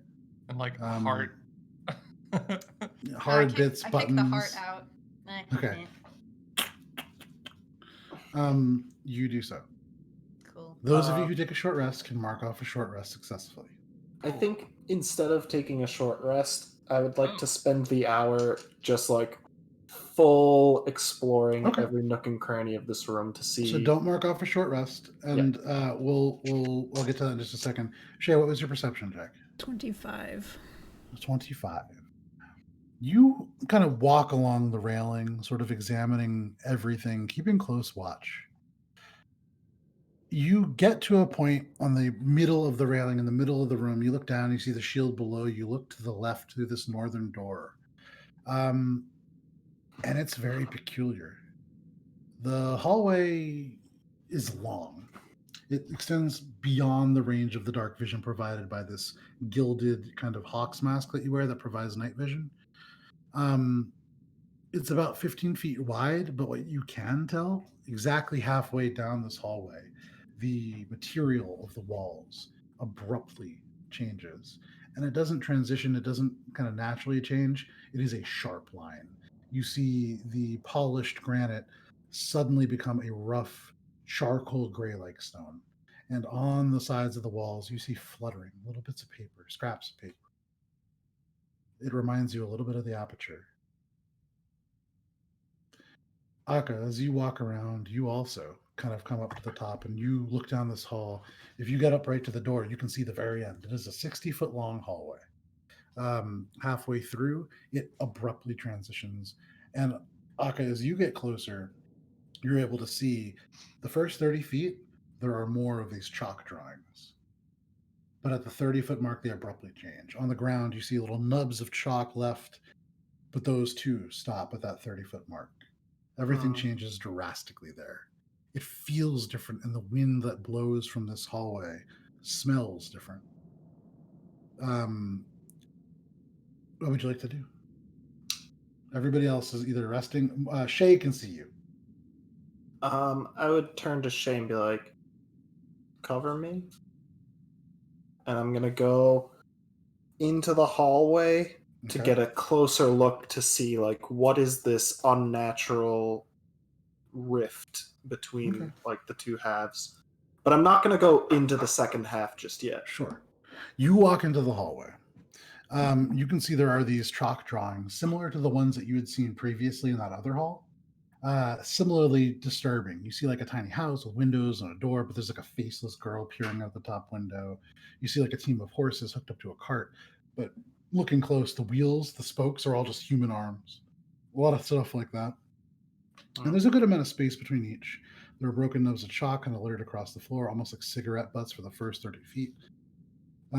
Getting to the edge of it, you notice on your side, there are two lanterns, or sorry, there are 4 lanterns, spaced 10 feet apart on the walls, one on either side, kind of 2 sets of 2. They're intact, but they seem to be not on. There are 4 lanterns on the other side as well, but the glass elements are broken. Some of them you can see kind of warped, almost ripped off the wall. One actually sits on the ground. Much more damage. And here you hear the kind of flutters of these tags of parchment. You saw something like this. A few of them remained up in Yorn in the aperture.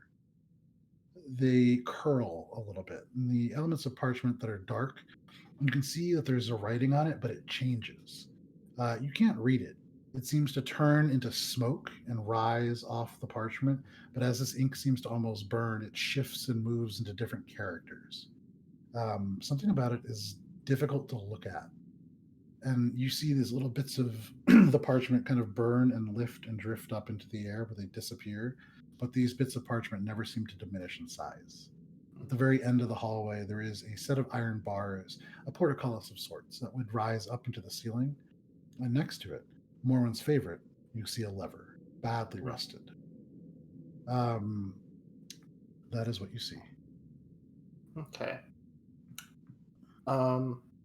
So you can see through the bars if you want to get closer, but you can see just from this juncture, about 10 feet away, the hallway becomes kind of like a T hallway, and you would need to get closer to see to the left or the right. Okay. And so getting up to where the chalk marks end, and it becomes like very drastically different. Yeah. Does that seem like, is it like a magical effect, or is it literally just the same hallway, but the chalk drawings are like Make an Arcana check. Stop. That's still not great. 21. 21's still pretty good. Looking at this, there is something very unnatural about it. The stone is entirely different. It's not like one bit of stone transitions into a new seam. There is a sharp line at the 30-foot mark. The stone is a little bit more unworked and rough. It is like this charcoal kind of hue. The air in that space is much warmer, and you can feel humidity drifting as this air kind of comes through and flutters these bits of parchment. So could this be like a direct shift between the two converged planes, perhaps? It seems as if that might be possible, yes. And you think about, or no, never mind. So yeah, that's kind of what you had to think. It's like behind the doors in the house. Mm-hmm. Yes, it is exactly that material. Okay. So not something that is immediately threatening, but something to keep in mind as we move forward, going back into warm zones.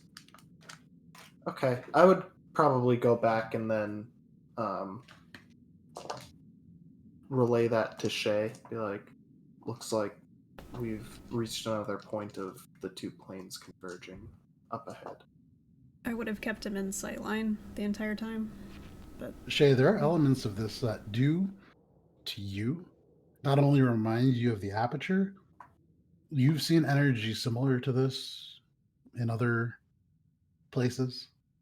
The place most recently that you've seen it, in Coltram, Dinman's workshop, in this portal that led to a place called the Shadowfell. Place where my How- other artificer character disappeared forever. How similar does it strike me? Does it strike me as being the same plane or just like a similar effect? Have make an Arcana check. That's a natural 20. Looking at this in this moment and kind of putting all of this together, you are suddenly transported back to a memory a long time ago. You remember being within the Court of Mystics late at night on the top of Squall's End. And there is a painful element to this memory because it no longer looks anything like this. But you remember the stars. Era would talk about the stars for hours. She's bordering on obsessed with them in a way that would not quite exceed Bernal because she is much more contained, but she loved the stars. She would point out constellations, she would point out various things. But one night, you noticed a patch in the sky that was dark, this kind of inky void where there should be sky. And Era explained there were other places attached to Alberon, but different, almost parallel places. And in her explanation of what some of these were, this feels very much like the Shadowfell. This feels like not just something like it. This seems like something directly connected to it. Furthermore, with the natural 20, you begin to kind of think, and remembering back to the writings, you remember the talk of the Scion. It had allies, things that float. This creature has probably gathered some allies on the other side of this space. Interestingly, Era did tell you that the Shadowfell, the Feywild, the places closest related to the material plane, oftentimes are almost exactly the same, but just with elements shifted and significantly more sinister. And so you would imagine progressing through the space, you will still be seeing Kol Arista, but a much darker side of it. I would relay the footnotes of that to Aka. The gist. Cool. This sounds like a lot of fun. Those of you who take a long rest can mark off a long rest. Oh, Short. Everyone else still gains the 12 bonus or temporary HP from that. Oh, perfect. Yeah. Nice. Yeah, short or long rests. At the end of this short rest, what would you guys like to do? You are within this room. I would say... Now I take a long rest. Okay. As a Can you bonus imagine? action. Just I wake up from a nap like, oh, it's already time for bed. I almost slept through bed. Thank God. So glad you guys woke me up for bedtime. So what are you guys doing? So is it just this hallway, and we've noted now that the other doors are not actual, or the other halls are just the alcoves? So there's Yes. only the one we came in, and then this one. And then there's one that's like a storage like area for storeroom. orb. the broom I already closet. checked It seems like the only Yeah. place to really progress forwards is Is that through. northern hallway. Well, I'm gonna turn back to everyone. Are we ready to face this again? I don't really know what choice we have, so Seems like, yeah. Yeah, I mean, we're in it. We're in the soup. Shay and Aka, you've noticed that Heinrich and Mormon using kind of shorter sentences. They seem... I just feel like I would seem a little dazed. I'm Yeah, still at they seem a 10, little which dazed. is like average. no, I'm goofy as hell. I'm like Well- I've gone down from 5 years old to 2. Ooh, rough. The And, terrible twos. Aka, for what it's worth, you did see that lever at the end of the hallway. But as a group, you guys go up to the second floor. Standing at the edge, you see the hallway abruptly shift 30 feet in front of you to something different. What would you like to do? I'm walking down the hallway. Okay, Aka begins to walk. I'll check out these papers while he's doing that and see if I can read them. Okay. Heinrich, you cannot read these papers. Okay. There's something weird. It's hard to read. There's not quite an arcane nature to this. Kind of that shifting, shimmering, psionic sensation. Mm-hmm. There's something relating to magic. Absolutely. These seem directly tied to magic, but you can't for the life of you place how. Even with detect magic? Detect magic reveals nothing. Right, same thing. Okay. Mm-hmm. Make an Arcana check. Is touching them fine? Are you like picking one up? Sure, if that helps.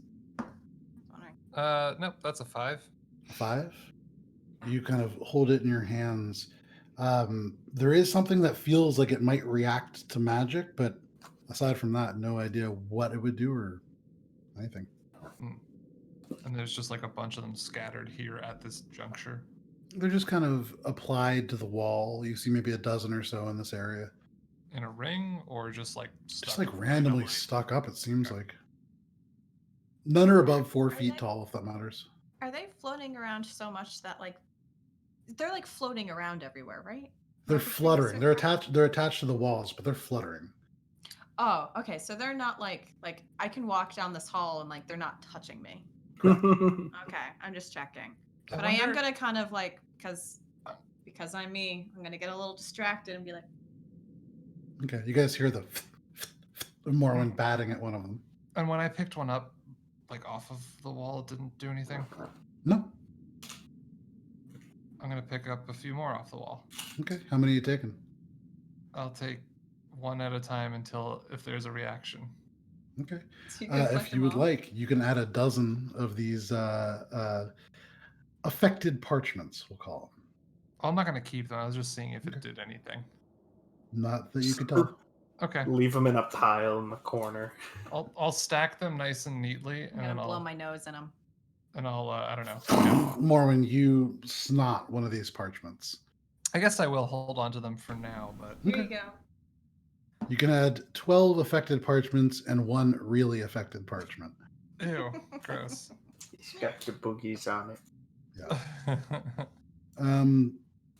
But yeah, so you do that. Aka, you kind of clank forwards. You step through the area where it changes. Yeah. Someone's got to do it. You Ah. hear the air change as you step through, and it's humid, much warmer, close to like 60 degrees. You instantly feel the air shift. You hear scratching. You hear weird kind of chittering sounds. It's a very strange place, and the acoustics of it, they don't carry really in the ways that you would expect them to. Give me just 1 second. If I turn around, do I still see everyone else? Turning around, yeah, you see everybody else. There doesn't Okay. seem to be a shift kind of in the like the stairway It's not before. like the stairs. Okay. Right. That's what I was wondering. If it Yeah, had no, some not like sort of- that. Okay. But yeah, you notice things seem different, and even the air sounds different. But you now in this space, kind of looking around, see the little bits of parchment drifting up past your face, disappearing. You get to this door. Off to your right, you see a lever. Morwen, you following Aka, kind of batting at this. You turn, and you too see a lever. I'm gonna Lever. I'm gonna grab zombie the walk to lever. it. Okay. Oh, I'm gonna run a little quicker. Like, Okay. everyone ready? Now I'm sprinting to that lever. Morwen's 5 feet away. What are you doing, Aka? I lowered, or I pull the lever, Kronk. So you and Morwen, you get your hands on it right as it gets to the end of that. You just barely miss pushing any of it. As you push this portcullis lifts up and into the ceiling above. Kind of peering inside, the same gray stone makes up the place. Looking to your left, there is a massive vault door, and the dwarven runes on top to you, Aka, read material storage. Heinrich, it rearranges to read that for you as well. Mhm. This has a massive Turner lock. There are numbers written around it, 40 of them. This is a combination lock, and the dial itself made out of steel. The door is a strange material. Aka, make an intelligence check. Okay. You're the only one that might have seen this before. Shay, make an intelligence check as well. It exists in Squall's End. Very little. Flat Mostly in the front intelligence. Flat intelligence. 24. Okay. 13. Shay, you swear you've seen this before, but you can't for the life of you think of where, somewhere back home.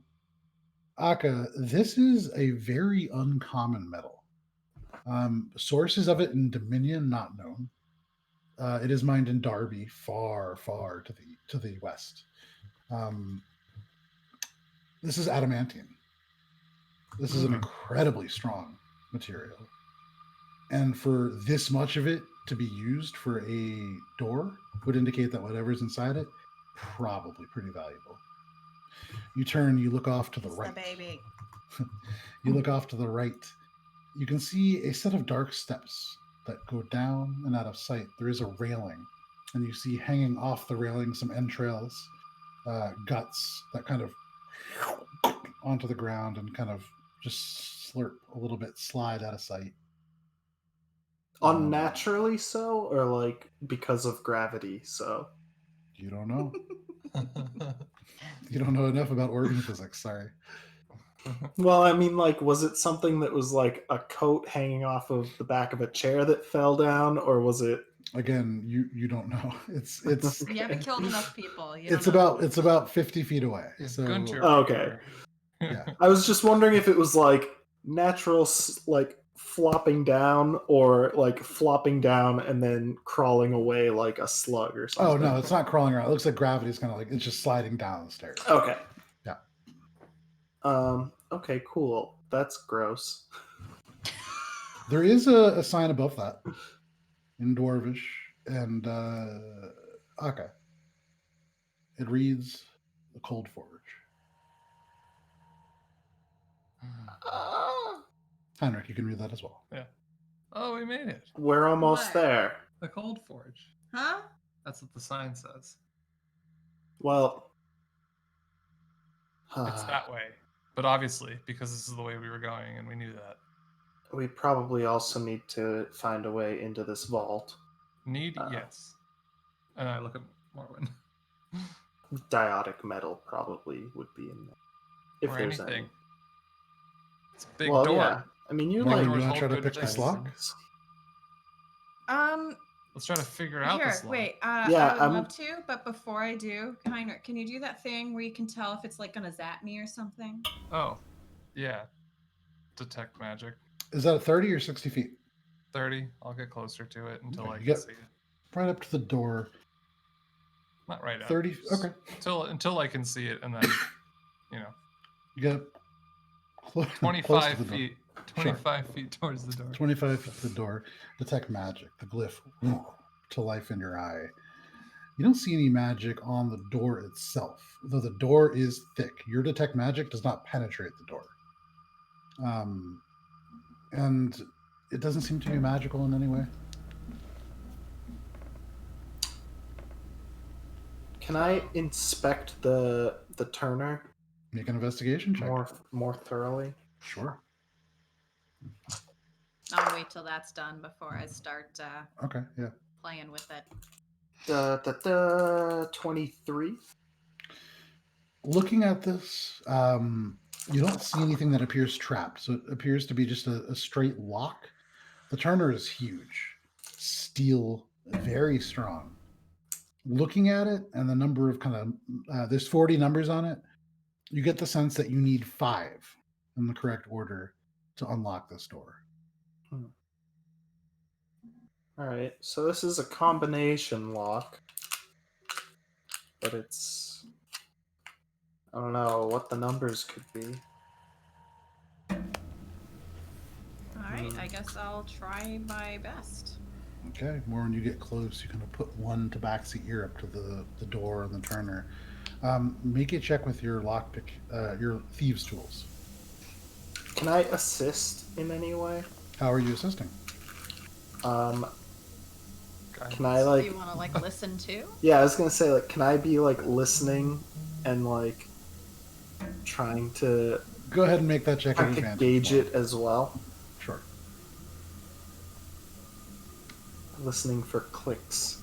All right. So that is a 26. 26. More when you slowly turn, and you almost miss it, but you see Akka hold up a finger right as you get to 7.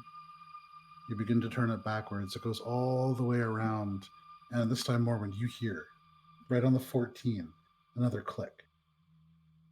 And you turn it again, and you just kind of lose the numbers. Flash of genius.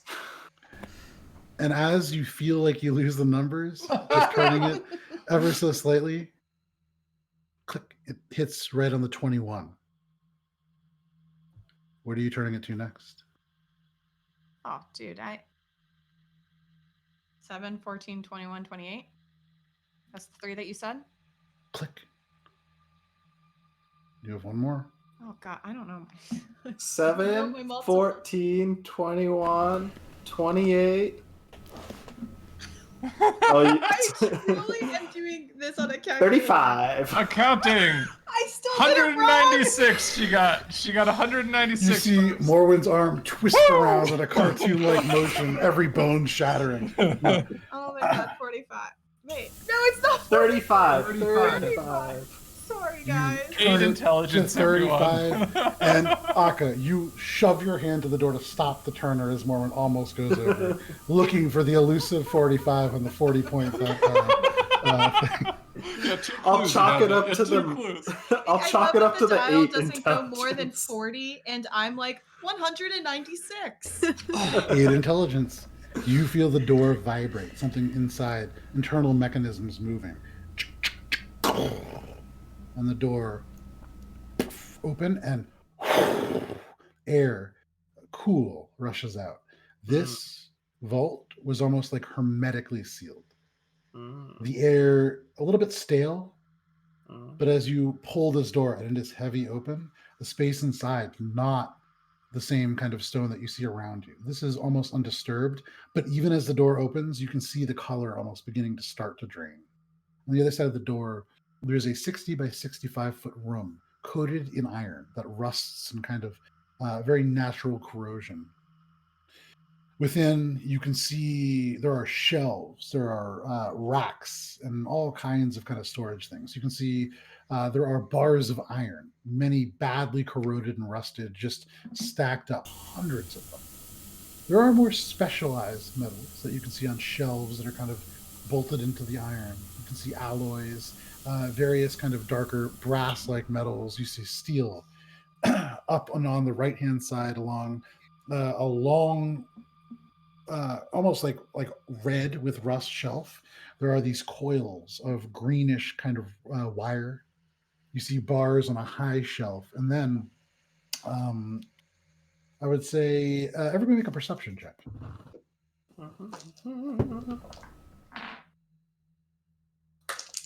Dirty 20 for me. 30-20. All right. 19. 2 for Heinrich. It's gonna be 14. Okay. You're a little distracted. 20 what? 26. Akka and Heinrich, you see all of that. Shay and Morwen. Morwen especially, this catches your attention, but Shay, you see this as well. The highest shelf that you can see, maybe 20 feet up, almost near the ceiling, there are a number of little locked chests. You see 6 of them, maybe each the box the size of a cereal box.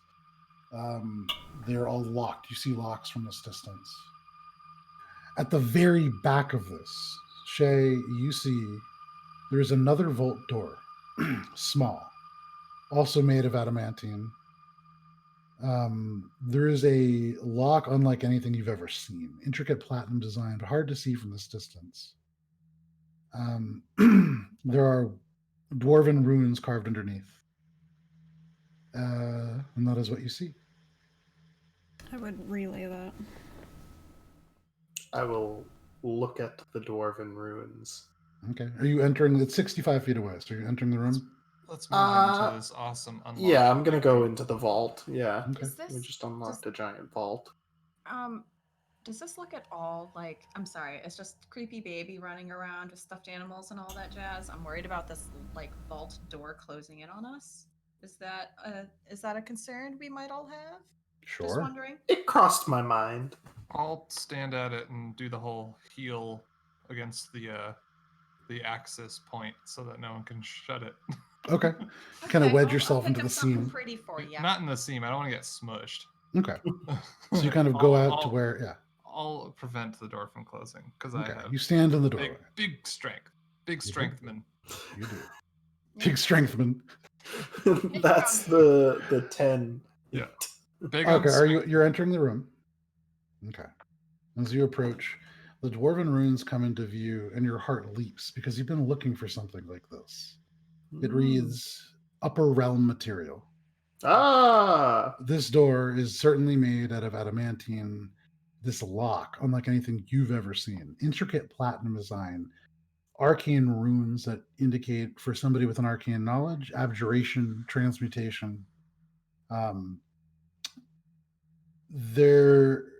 That's what you would see.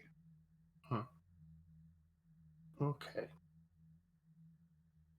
Diotic metal's gonna be in there. I'll, like, look over my shoulder and be like, nice. And I'll just turn back to facing out, making sure nothing's coming. Okay, you turn back. Nothing's coming at the moment. I'm gonna go take a look and try to figure out like what the heck is going on with this crazy looking lock. Okay, make an investigation check. Vault. Morwen, are you grabbing things from this vault? Kind of. I mean, I don't really know what else is in here. I mean, there was the boxes and then like the thing that he's looking at. I'm not gonna just like pick up. Up on the western side of this room, there are a number of locked little cereal box-sized chests up on a high shelf. Is that it? Is this not like a bank? There's also like situation? This is a huge storage room full of different kinds of metal. You haven't seen any noble metals yet, but those chests that are locked and kind of chained to the wall probably would contain valuable metals. You can certainly look around a little closer if you want at certain things, if you would like to. So before we, my thing is a set of keys. I don't know if like where they would be. It doesn't really make sense, I guess, for them to be like in the vault already with everything that needs to be locked. There wasn't anything on the outside of this vault, right? Nope. All right. I mean, yeah, I'll at least check out the locked boxes. Okay. Go up and make an investigation check. Are you trying to open them or are you just looking at them? I'm inspecting before. Make an investigation check. I'm learning a little. Yeah, a little bit. A little bit. Aka? That was a 28. 28. You get the sense, looking at this, looking at the runes on this, and this is not psionic. This is certainly magic and old. This, if you were to touch this and attempt to interact with it in the wrong way, would probably encase you in stone. All of you, and you would imagine it would be very difficult to breathe given that situation. Yeah, being made of stone. So, hey everyone. How confident are we in Morwen's lock-picking ability? I mean, has there ever been a lock that I didn't pick? You tell Successfully? me. In front of you? Yes. Not in front of Aka. So, this one will turn us all into stone if you mess up. Hmm. Lauren, your mind That's is not no working pressure at great. all. Your mind really isn't working great, but looking at this lock, it is. You almost don't know where to start with it because there isn't just like a regular keyhole. Along the edges of it, there are 4 holes, very small, almost like needle thin. There are intricate patterns on this. This feels and looks heavy. There is something unusual about this, and as a thief, like it makes you a little nervous. Guys, this makes me a little nervous. It makes me a lot nervous. Might have to just come back if we figure out the way to do it. There's 'Cause gotta it's be not like- some- Well, this is what we need, though. Yeah, Right. but like, if it's a vault, then It doesn't matter if we get it now or if we get it after we deal with the thing that's going to be down there and the baby. Right. Presumably, still whatever's be- behind this vault door is not going to go anywhere. And this vault door isn't going to be cracked by anything anytime soon, short of, I don't And know, maybe divine we'll get lucky intervention. and find a key along the way. Because our luck seems to be, at an So all-time low. So Well, great, so- right? So It here's can the really thing. only go up from here, right? So with my knowledge of just locks or whatever Sure. in general, can I at least picture what kind of key it would take or what it would take to open this? Make a Oh, come on, don't what? make any intelligence make, check. make an Like, intelligence check, They're all tied to it. but make it at advantage, because normally Morwen would probably get a general sense of this. It's a Okay. good start. It's a good start. It was a good start. It's 16. This is advantage, so 16. Yeah. Yeah. Okay. With More all the one. minuses and everything. All that you can really tell is that this is a lock significantly harder than anything that you've seen recently, and thinking back, possibly in your memory. You don't really know where to start. You would imagine, in mechanical terms, the DC of this lock is at least on the lower end, right around 30. Guys, the DC on this And just like she's talking nonsense. She's What's going a crazy, DC? guys. No, I actually just start talking like super meta, but like in Yeah, the yeah. game, and everyone's like, "You're crazy!" And Like, like, what guys, the I rolled a 16. What the Idiot. fuck? You rolled a 16. God, like where's she from? What is Your going health on? is determined by dice that someone else rolls. Morwen's Um, losing it. So, yeah, I have I don't even know what the key would really look like. I've never seen anything this complicated before. And I mean, this is a whole city built around forges and stuff. This isn't the only room related to what's in that room. I'm gonna guess we can find like an office or something somewhere down there. I mean, it feels a little needle in a haystacky considering, But to Aka's point, everywhere. we're still gonna have to go down and deal with whatever's down there, whether we clear it out later or not, or try to clear it out later or not. We don't have the key now. We can't progress if we're all stone. That's it. Well, can you unstone me? I'll just try. No. Oh. That's the point. Excuse me. So what are you guys doing? If we had Carranza, man. Yeah. I don't think Let's she'd go be able to get get through her. that. No, I'm just kidding. I think we're gonna have to progress. Let's lock this vault behind us so it doesn't corrode to shit. Because it looks like it's starting to affect it, right? It's weird. It's not starting to affect it like, oh, natural rust. It's almost like the vibrancy of the color in this room is fading. Right. And if we lock it, we know how to unlock it. Correct. I would say, yeah, you have the combination. You can unlock without Exactly. trouble. So we could just Is- lock it behind us and then come back to it later. Is the vibrancy of this room like depleting as if it's like turning into a black and white portrait or something? Or More like the sort of granite stone is shifting into a charcoal gray. okay, so it's becoming more like the stone that's outside. Yes. Okay. And it's rapid enough that it seems unnatural. You can see it happening. And if we Mm, close the door, it will stop. Probably, presumably. All right, Who let's get knows? out of here and shut this door. does that line of reasoning follow for my not 10 intelligence. Make a flat intelligence check. Most of you begin to move out of this room. Yeah. Aka kind of nothing to do stands in it. in and thinks a little bit. That's flat intelligence. Ooh, that's a 12. Maybe.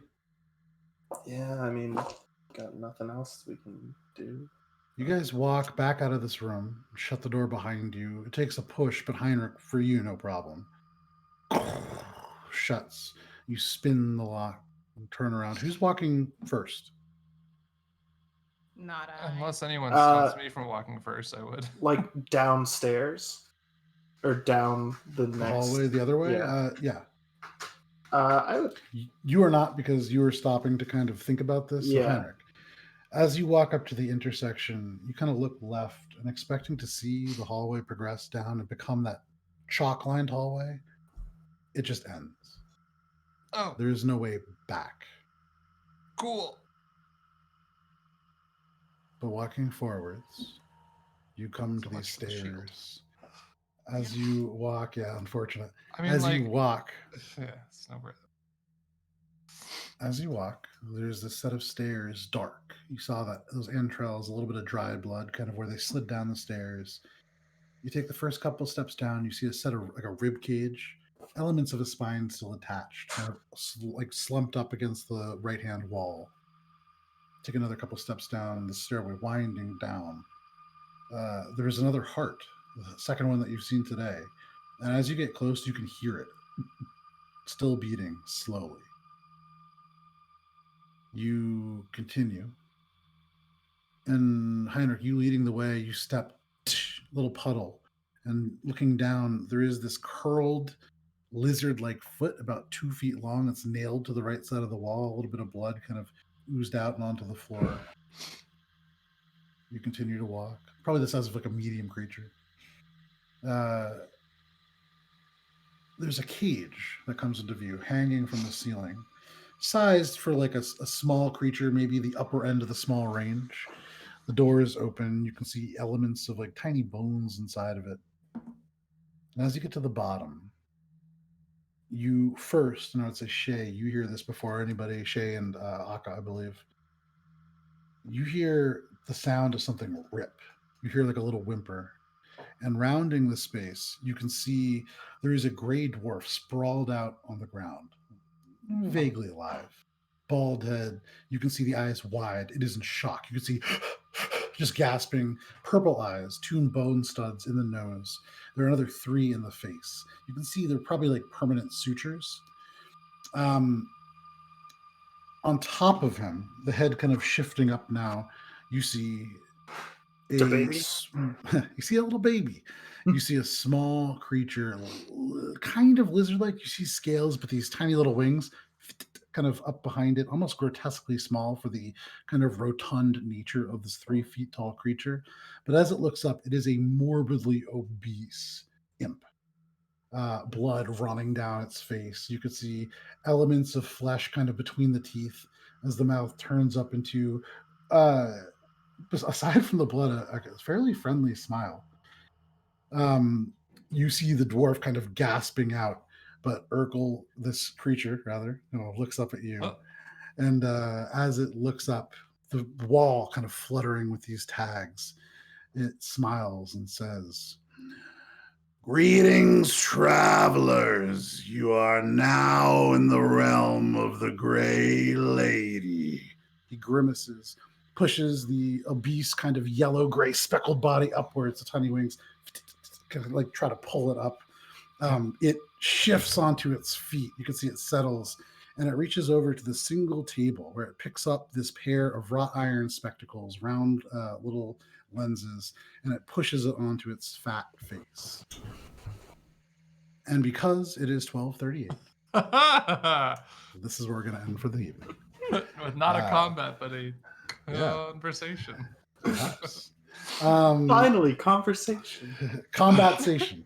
He is covered in blood, and there is a still living but very quickly dying gray dwarf now on the ground. This is a scene to behold. Yeah. So, thank you guys very much for hanging out with us through this session of Adventures in Alberon, our D&D campaign. Are we all back next week? Wait. Yes. Okay. So 8:30 p.m. Eastern Standard Time. We'll see you here. But until then, stay safe out there. We'll see you next week. Goodbye. Bye.